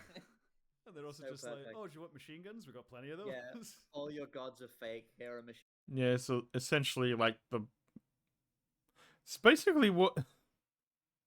Yeah, it's basically what we, the Americans did in, like, Afghanistan with, like, the Mujahideen and shit. Here. Do you hate Saddam Hussein? Oh, what a coincidence. We do too. Here's some AKs. Go ham. Machine guns. These clashing viewpoints often lead to questions of how far the ends justify the means, as well as the moral responsibility SG-1 has taken upon itself as galactic liberators. This moral conflict is also at the heart of episodes like The Other Side. You said yourself that we could not and would not devote the resources necessary to win a war. Obviously, I was speaking in terms of committing military assets, human lives. But Yeah, this is a relatively decent episode.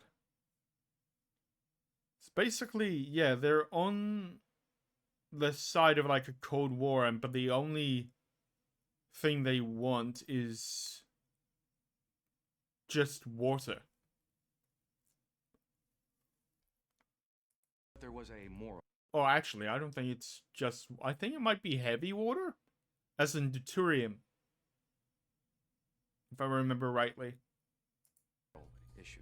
Yes. But if we can provide the power of all that and more in the form of water, then the moral issue Yeah, there we go. evaporates. Ha! We're about to turn the tide of a... I didn't even get the double and the wordplay there. The issue evaporates because it's water. You get it? world war that we know nothing about against an enemy that we know nothing about. Is that the right way to get their technology? Yes, but is it the right thing to do? As well as the Tolan story arc. Oh, yeah, the Tolan. Weapons technology. One of those ion cannons would be nice. Why is it that any, like, advanced technological race must always be full of themselves?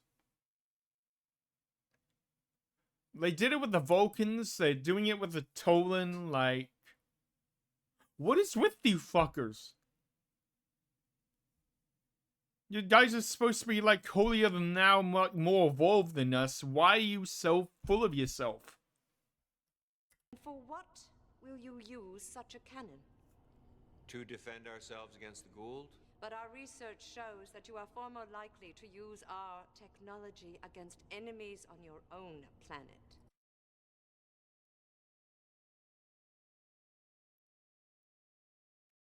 Shut up! These stories, as well as those surrounding Hey, shut up! Trust, also serve to hold up a mirror to our characters, to make them question if their actions are always right. This is especially effective with O'Neill, whose military mindset often clashes with Jackson's more philosophical stances. This is where I have to state another controversial minority opinion because, despite how strong the cast is, Colonel Jack O'Neill is, in my opinion, the weakest. This is not to say Richard Dean Anderson puts in a poor performance or the character is overall weak. It's just that next to the other characters, O'Neill is the least interesting of the main team. I think that's more like an everyman like aspect too. I think because I know that he compares Samantha Carter as being like the everyman, like the audience surrogate, but I feel like it's Jack O'Neill is the audience surrogate. I mean, for frick's sake, the guy regularly references The Simpsons. I mean, back when he was good. Come on, you can't get it more everyman than that. Like his movie counterpart, Michael Shanks's Dr. Daniel Jackson is notable for breaking his nerdy archetype in some quite interesting ways. Despite his hurried speech pattern, he isn't a bumbling dork, but is instead highly confident and passionate. In later seasons, he even looks and acts the part of an action hero on par with O'Neill. Amanda Tapping's Samantha Carter is hyper-competent, smart, good-looking, and able to handle herself in a firefight, yet she's also soft-spoken and humble, maintaining an innate likability even when she's given the unenviable task of rattling off the majority of the show's sci-fi technobabble. Christopher Judge's Teal'c could so easily have become a Worf clone, but Judge balances his considerable physical presence with a sageness which is underpinned by his impossibly deep voice. Yeah. Yeah. His character feels almost Tolkien-esque in his quiet nobility and unshakable sense of honor, as well. He does have a point there.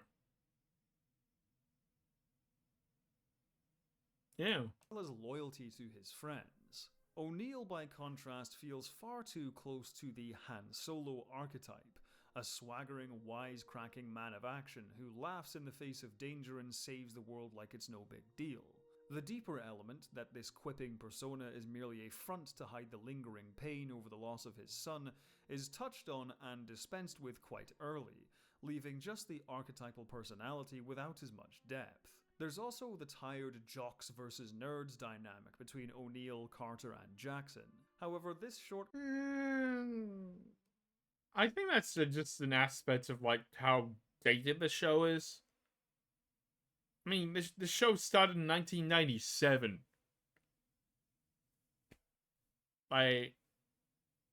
You can't hold that against the show, really. It's just an aspect of the time. Coming is more a result of aging poorly than poor writing. Yeah, that's exactly what I just said. Having a character to cut through the sci-fi technobabble and laser focus on what's important can be a valuable tool for a writer. See, this is... Do you see why I like this guy? He's got exactly the same opinions that I do. What rubs me the wrong way about O'Neill is how he not only fails to understand basic and well-communicated information, but also seems to look down on Jackson and Carter having passion for their fields of interest. Richard Dean Anderson is certainly far more definitive as O'Neill than... I guess it's... Again, I would call that an aspect of their time. Something. Kurt Russell, and Anderson's light-hearted influence on the series was a positive. However, at times O'Neill's flippant attitude can detract from the drama of many episodes. A prime example of this comes in the aforementioned Bloodlines. Teal'c returns to his homeworld and is confronted by the possibility that his wife and son have been murdered. While Christopher Judge wows with a committed and sensitive performance, O'Neill stands off to the side looking like he's been waiting for a bus too long. It's also worth saying that despite O'Neill's image as a quip machine, the vast majority of his lines aren't that sharp or witty. He comes out with some gems now and then. The vehicle performed within expected parameters. Woohoo! Sorry, sir. I couldn't help but get caught up in Teal'c's enthusiasm. But for the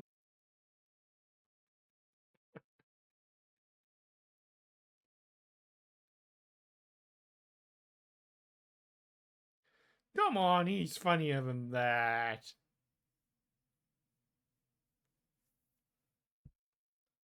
For the most part, his shtick is made up of sarcasm and awkward pauses.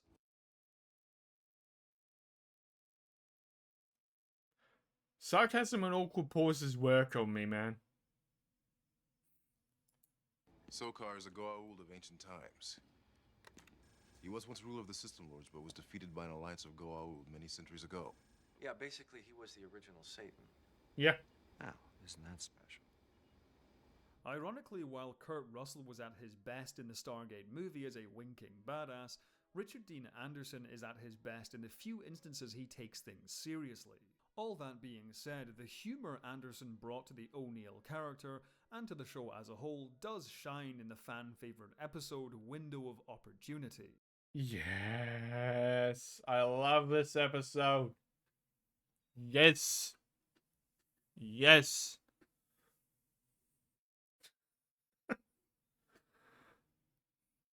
Dude, I love this episode.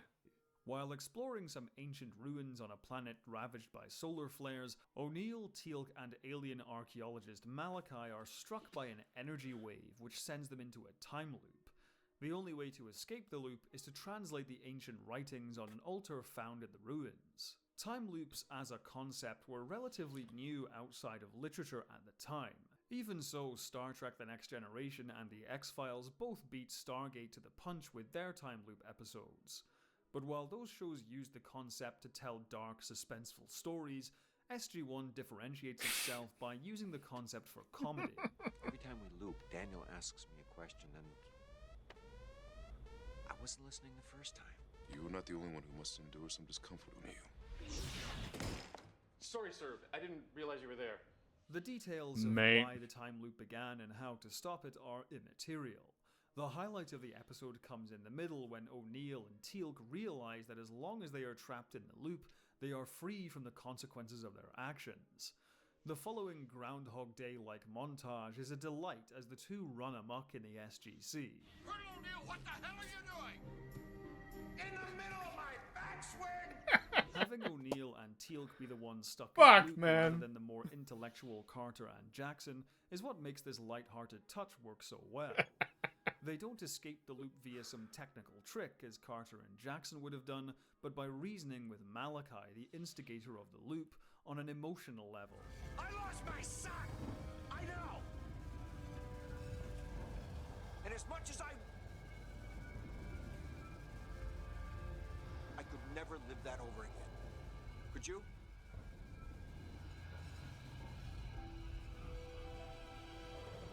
Window of Opportunity is Stargate SG-1 at its most charming and fun. It also demonstrates how the show's unique creative vision can make old ideas feel fresh again. Well, General, you know what they say. If at first you don't succeed, Try again. For the season finale, SG-1 once again contend with their old enemy Apophis. When the Goa'uld agent Tanith reveals the location of the Tokra's main base to Apophis, SG-1 races to evacuate while also using the opportunity to set a trap. Thanks to considerable advances in visual effects technology, Exodus manages to be even more epic in scope than SG-1's first showdown with Apophis without being a rehash. The episode graces us with multiple space battles, dogfights, and chases across the entire star system. But it's SG-1's trap for Apophis which is the true highlight. Using a spare Stargate, the team dials the black hole from the episode A Matter of Time and hurls it into the nearest star, forcing it to go supernova and wipe out the entire system, Apophis' fleet included. Action, spectacle, and drama are at their height in this finale and its follow-up enemies. Not only do SG-1 and the Tok'ra face down a Goa'uld fleet, but Teal'c also chases down his new nemesis Tanith, and SG-1 has to deal with Teal'c itself when he is briefly brainwashed to siding with Apophis again. It's a truly stunning two-parter, but by the end, with most of his fleet destroyed and his ship hurled into another galaxy, Apophis finally meets his end at the hands of the Replicators. Finally. Bye! Once again, the show was without a main villain. But thankfully the writing for the 5th season doesn't repeat old mistakes. Instead, it takes the opportunity to build up a new impending threat. Season 5 features many terrific standalone episodes. Yep. There's the claustrophobic horror of The Tomb. Sir, we found the creature. It's dead. This is very alien coded and I freaking loved it. That's good news. The only problem is the symbiote's no longer inside it. That leaves Daniel, Major Valarin, and, well, the two of you, sir. Ooh. The tense race against time in Failsafe. That was definitely not based off of anything at the time.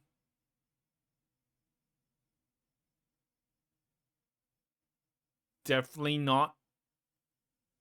Nope.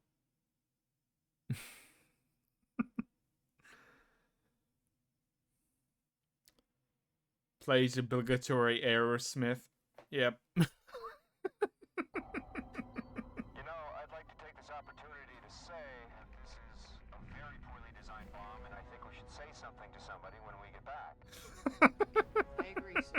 And the fourth wall-breaking 100th episode celebration. Oh, of the series dude, itself, this, yeah. Wormhole Extreme. We've already established that 1 shot stuns and 2 shots kills. Nick just shot everybody twice. So 3 shots disintegrates them. I'm gonna pretend you didn't say that, because that is quite possibly the stupidest thing I've Stupid. ever heard you say. What the fuck, man? Soon after this amusing diversion, Stargate SG-1 restates the threat of the Goa'uld once again in the 2-parter Summit and Last Stand. Daniel Jackson goes undercover at a meeting of the most powerful system lords in the hopes of using a Tok'ra poison to assassinate them all. However, matters are complicated when a possessed former lover of Daniel's, Sarah Gardner, arrives at the summit as the herald of a powerful new threat, Anubis. Yeah. Also, the possessed one is apparently, is it Horus?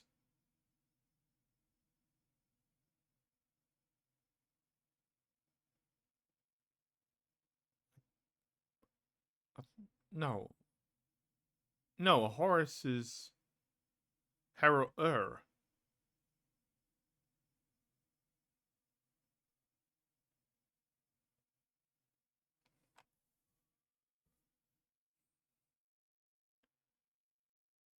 It's an Egyptian god that's traditionally portrayed as male presenting.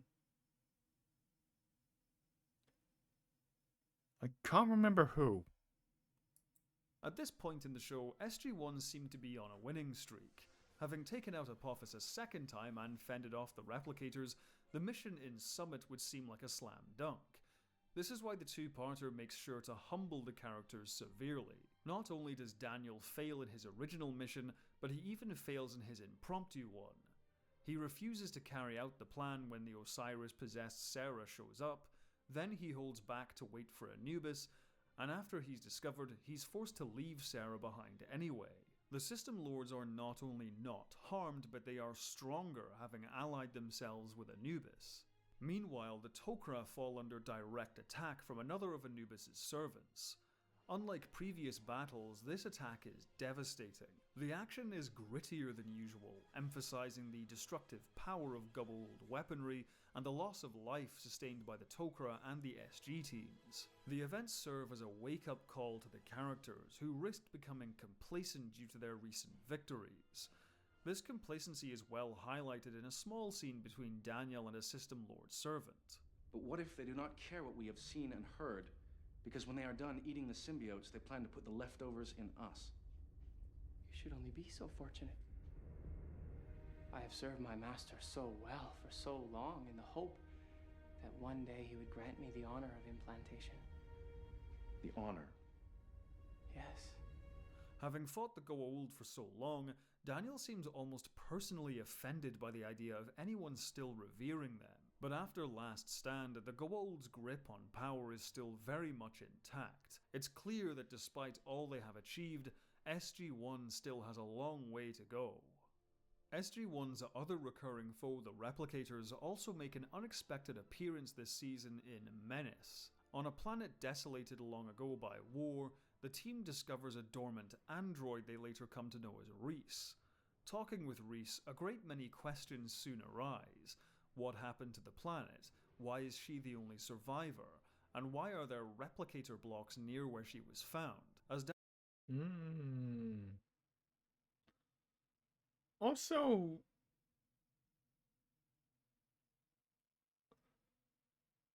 I feel like the name Reese, I'm just thinking about this now. I feel like the name Reese is a reference to something.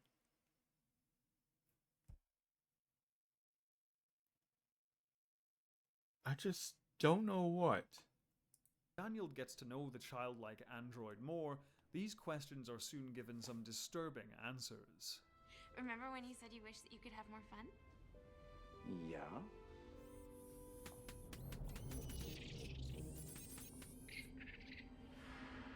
Huh. She made a pet. That's so cute. It's just a toy. Yeah, As much as I begrudge Stargate SG-1's tendency to over-explain its lore, for example with the Go Old, revealing this as the origin of the replicators creates more story possibilities rather than closing them off. Knowing the replicators were created as playthings by a child gives them an unexpectedly tragic quality. It's also an opportunity to highlight more of the team's prejudices, particularly O'Neill's. Unlike Daniel, O'Neill refuses to see Reese as a living person, and inadvertently repeats the mistakes of those on her homeworld. By failing to see past her artificiality and treating her as an other, O'Neill unwittingly brings about the scenario he fears the most, as Reese soon turns her toys against the base. Ironically, the machines only become a threat because of a failure to treat them with some humanity. You didn't have to shoot her. Yes, I did. They didn't stop because you shot her. They stopped because she told them to. Look. I'm sorry. But this is the way it had to go down. And you know it. This is SG-19er. Commence sweep. I want every one of those damn things out of here. Classic non-apology. As SG-1's 5th season entered production, Just saying. Fans were met with a two-punch combo of bad news. Firstly, Showtime had decided to cancel the series due to declining ratings. The impact of this news was heavily mitigated thanks to the Sci-Fi Channel stepping in to renew the series relatively quickly. Secondly, Michael Shanks had announced he would be leaving the series, and there was nothing to soften this blow. There have been various rumors and theories surrounding Shanks' departure over the years, but the actor has since said that the chief reason was creative dissatisfaction. Daniel Jackson's main arc of rescuing his wife from the clutches of Apophis was wrapped up in season 3. Yeah. The following season began a new arc, but it was effectively a repeat of the first. A love interest is taken over by a Go-Old, and Daniel seeks to free her. As Jackson developed as a character, he also moved further away from his scientific roots and more towards an action role. Indiana Jones kind of I previously mentioned this as a strength of the character, as it subverts the usual nerdy archetype. However, an unintended consequence of this is that Jackson starts to become a lot more like O'Neill. Not only does Daniel get more comfortable with guns, but he also develops a similar sense of humor. If you're implying that everything Russian-made is of poor quality, actually, the sub is Swiss. So they occasionally catch fire, but they keep perfect time. Sorry. Come on, that joke is great. Shut up. Hanging around Jack O'Neill too much. No, it's good. Shut up. It's great. The asteroid's core is composed almost entirely of naquita. Of course it is. It makes up about 45% of the total mass. Of course it does. This character change possibly contributed to Shanks feeling as though he was no longer an important part of the series. Outside of his function of translating ancient texts, which could easily be done by another character, it could be argued Daniel Jackson lost his uniqueness as a character. Therefore, during the production of Season 5, Shanks asked to be written out of the show. In the penultimate episode of the season, Meridian, Daniel Jackson suffers a slow and painful death from radiation poisoning. Sure. In his last moments, he is given a choice to die on Earth or ascend to a higher plane of existence. In a moving scene, he says farewell to the friend who has been with him since the beginning. You just given up? No. No, I'm not not giving up, believe me.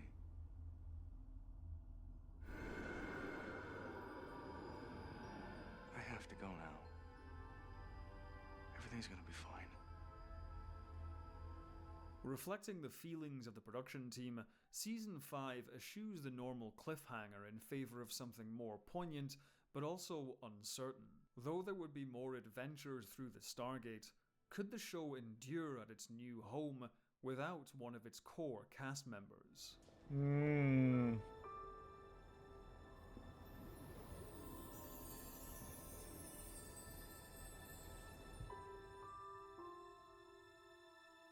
While Stargate SG-1's ratings were slowly declining over its first 5 years, this wasn't the true cause of its cancellation, as most long-running TV shows usually see a ratings decline. The chief reason was plateauing subscription numbers. Stargate's network Showtime was a premium cable channel, Yeah. so a good chunk of its revenue came from paid subscriptions as opposed to advertising. Cable TV. Remember when that was the thing? Stargate SG-1 had initially brought in a subscriber boost for the network, but this steady stream gradually slowed to a trickle. Showtime attempted to make up the difference by syndicating SG-1 to other networks, but by the 5th season, Showtime believed the series had stagnated. However, it was thanks to Showtime syndicating the show that SG-1 was quickly renewed, as one of the recipients of the syndication package was the Sci-Fi Channel. The Sci-Fi Channel began life as a home for reruns and the occasional schlocky B-movie, but at the turn of the millennium, the channel made a push for original programming, commissioning expensive productions like Frank Herbert's Dune and Farscape. Farscape. Dude. I keep meaning to try and check out Farscape.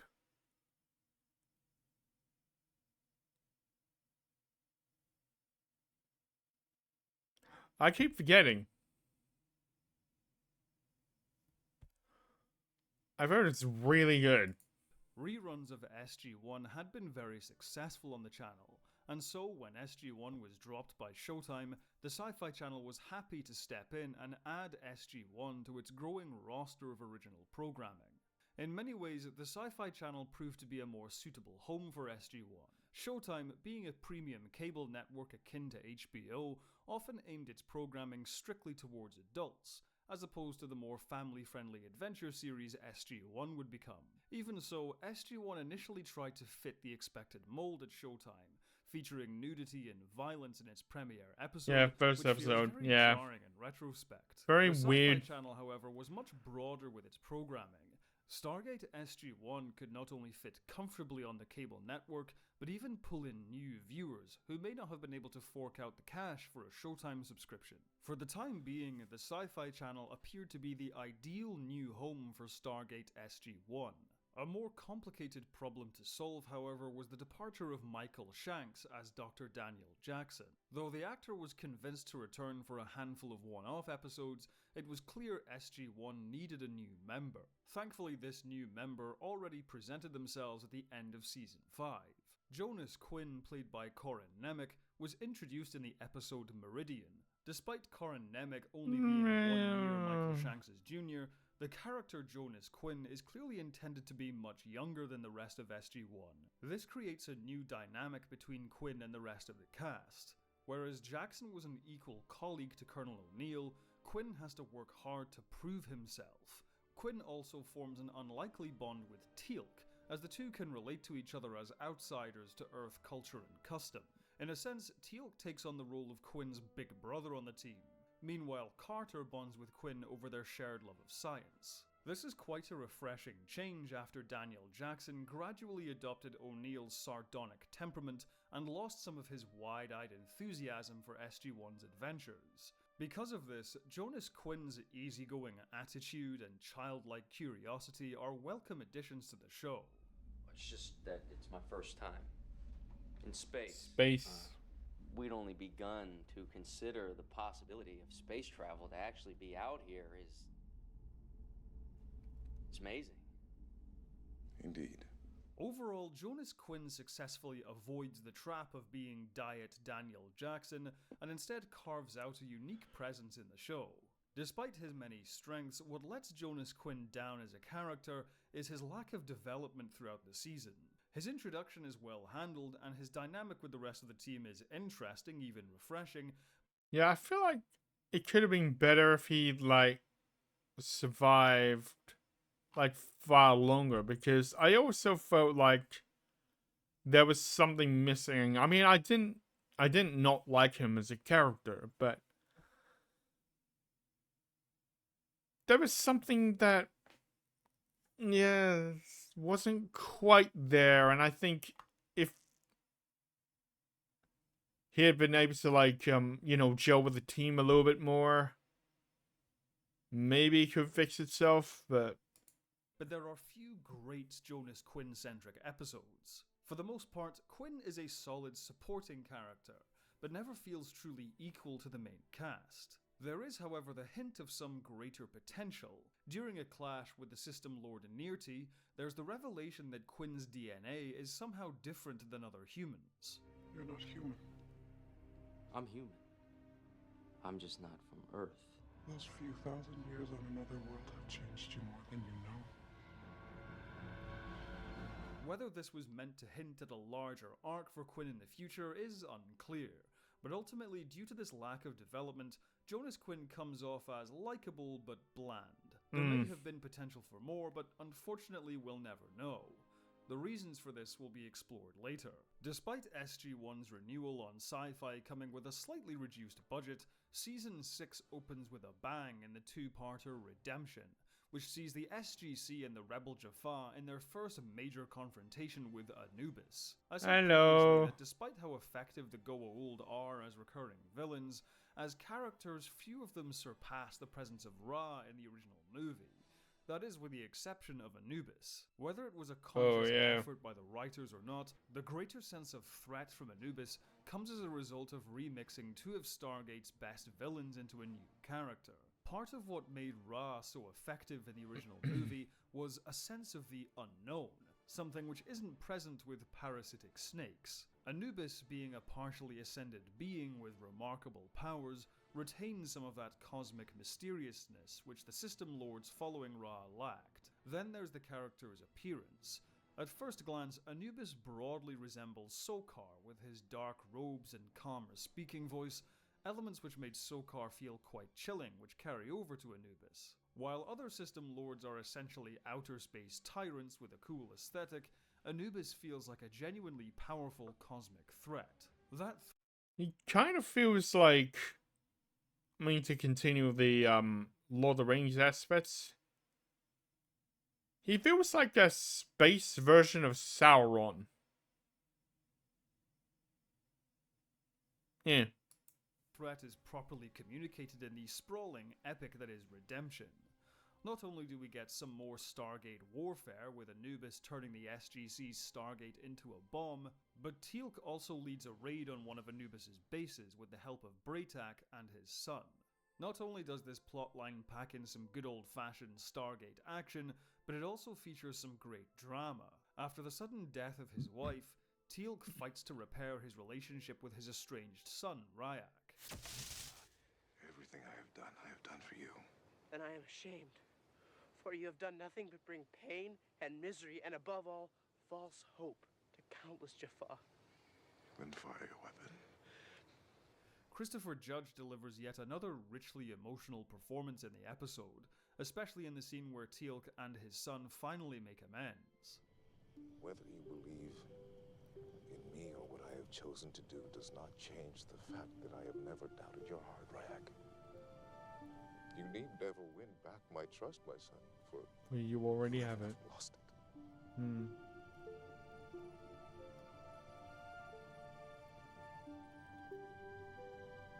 God damn, man. The climax of the episode is a nail-biting set-piece, which sees O'Neill propel the unstable Stargate through a hyperspace window just in the nick of time, a plan which only succeeds thanks to Jonas Quinn's help, which secures him a place on SG-1. Stargate SG-1 couldn't have hoped for a better start to its new life on the Sci-Fi Channel, kicking off the season in spectacular fashion with thrilling action, creative plotting, and moving character drama.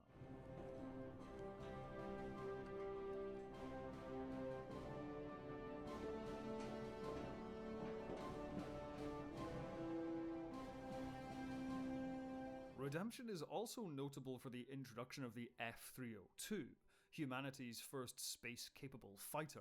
The F-302 is emblematic of another core strength of Stargate SG-1. Yeah. This is like one of the main aspects of Stargate that I really love. The design of its spaceships. They're so good. Especially its Earth-based spaceships. It makes so much sense. But it's also sufficiently alien enough that it evokes some awe and majesty. One as a series, weirdly. which is the satisfaction the viewer gets from slowly seeing humanity transform into a spacefaring civilization. In their first year of adventures, the Stargate was the only piece of advanced technology at the SGC's disposal. But by its 6th year, Earthlings, or the Tauri as they are known to the rest of the galaxy, have gone from underdogs to a burgeoning galactic power. Thanks to the remarkable consistency of the show's internal logic and continuity, this thread feels extra rewarding for fans who can pinpoint the exact episode the Tauri acquired new technology and how it has been reverse engineered over the course of the series. The F-302 is the culmination of one thread, but the truly grand payoff comes in the episode Prometheus. Oh yeah, Prometheus. When Carter has a run-in with an investigative journalist on the cusp of uncovering the Stargate program. Oh god. Investigative journalists. Yeah.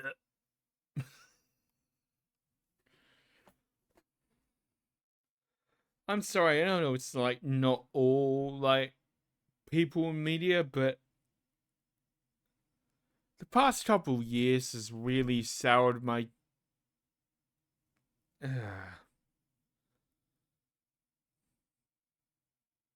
yeah. You know why. The Pentagon offers the journalist and her team a once-in-a-generation exclusive for their latest project, the X-303, aka the Prometheus, Earth's first interstellar spacecraft. Naturally, things go haywire when it turns out the journalist's team are operatives working for the Trust. Al, why are you doing this? They're paying me. We're supposed to be friends. They're paying me a lot. Who promptly hijack the ship and take it into orbit, leading to some Die Hard-style space-based action. The Prometheus itself continues the show's strong track record of outstanding design work. The aforementioned F-302 not only looks fantastic on screen, but it perfectly symbolizes the history behind its creation.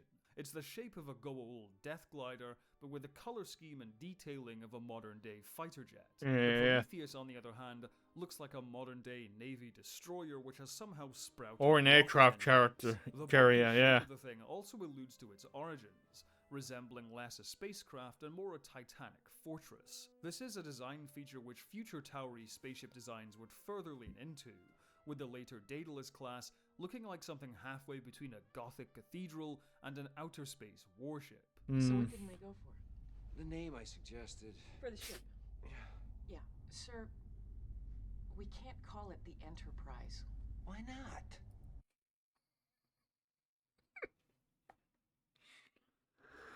I mean, in universe it does make sense, but yeah, we can't call it the Enterprise, Jack. Even though we literally have a shuttle called the Enterprise, we can't call it the Enterprise. While Prometheus is a great piece of standalone action fun, its follow-up, Unnatural Selection, veers into darker territory. Immediately after recapturing the Prometheus, Thor appears on the bridge and asks for SG-1's help in once again fighting the Replicators, who have taken over the Asgard world Hala. After offloading their unwelcome guests, SG-1 travel to Hala to activate a time dilation device to trap the Replicators there forever. Unnatural Selection is another great example of SG-1's trademark ingenuity, but it's also an example of some atypical darkness. There's some truly striking imagery when the Prometheus touches down on Hala, its surface having been flattened by the Replicators who have harvested all raw materials. The foreboding atmosphere created by the sight of this eerie landscape and the sound of distant thunder is intensified further when the team discover It's the entire planet. Sir, you're not gonna like this. It's made of SG-1 replicator. encounter a new form of replicator. If you haven't noticed, this entire planet is paved with replicators. We are aware of this. We cannot allow you to stop them, I'm afraid. Why not? We are replicators. At first, this new step in replicator evolution would appear to be a step backwards. After all, part of what made the replicators so threatening was their unrelenting swarm-like nature. Having such an enemy evolve into a more fallible human form risks undermining the danger they pose. However, this is quite intentional, as the episode manages to combine its ingenuity and its darkness into a thrilling but disturbing climax, when Carter and O'Neill trick the replicator known as Fifth into letting them go. So set the timer for 5 minutes. It's cutting it awfully close, sir. I know that, Major. This turn of events builds on a similar idea seen in the previous season's Menace, where the burgeoning humanity of these cold machines is used against them. They're escaping. There's still 2 minutes left. No, my son. They've made a fool of you. They won't leave me, she promised. Although SG-1 may have escaped for now, they would soon come to confront the consequences of this troubling act. You used his humanity against him. He wasn't human. Get that through your heads. You could have fooled me. Yeah. Another significant departure from Stargate's usual fare comes in the episode The Changeling. Teal'c wakes up from a strange dream, only he has no forehead tattoo and no symbiote. In fact, he seems to be a perfectly ordinary human firefighter named T. What follows is an esoteric trip through dreams and reality, as Teal'c constantly shifts between his life as a member of SG-1 and his other life as a firefighter. Something's wrong.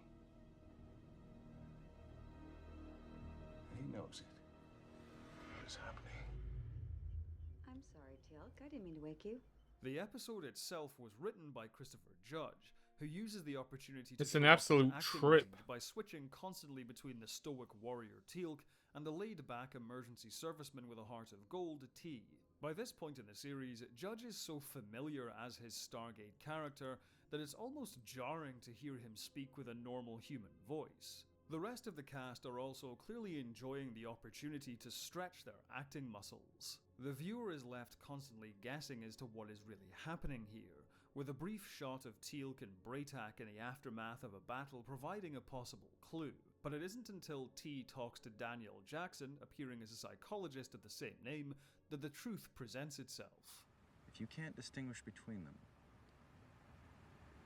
if the one seems equally as real as the other,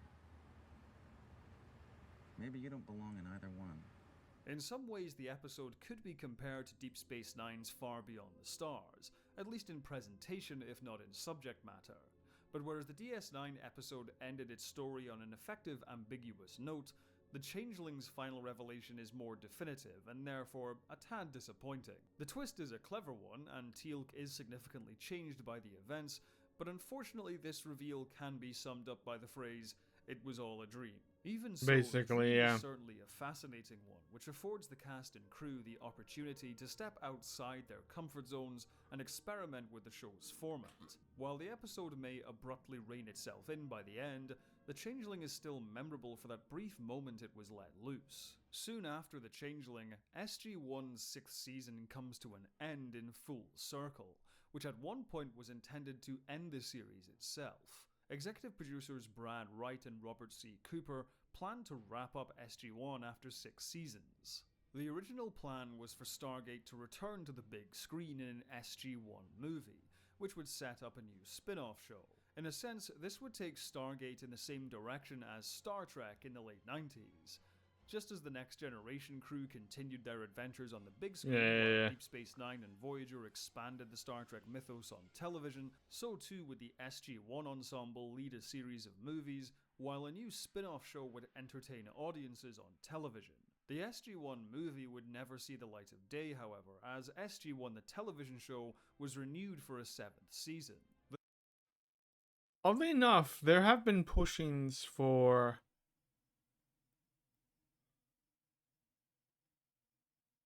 for a renewal of like the Stargate movie idea, because there has been movies of Stargate, mainly to mop up the errant series story threads, like Serenity did for Firefly. And I think that's extremely fine. Also, I just checked the time, and I thought I was able to do this in one full take, but I am very tired. So guess this will have to extend to another part.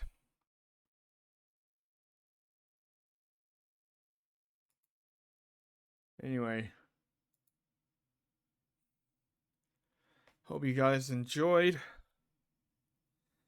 Please stay tuned for part 2 of Stargate SG-1, or part 3, you know, the Stargate retrospective as a whole. It's probably going to be next week, I guess. And if you guys show an interest in me rewatching Stargate SG-1 as a whole, then you can put that in the comments.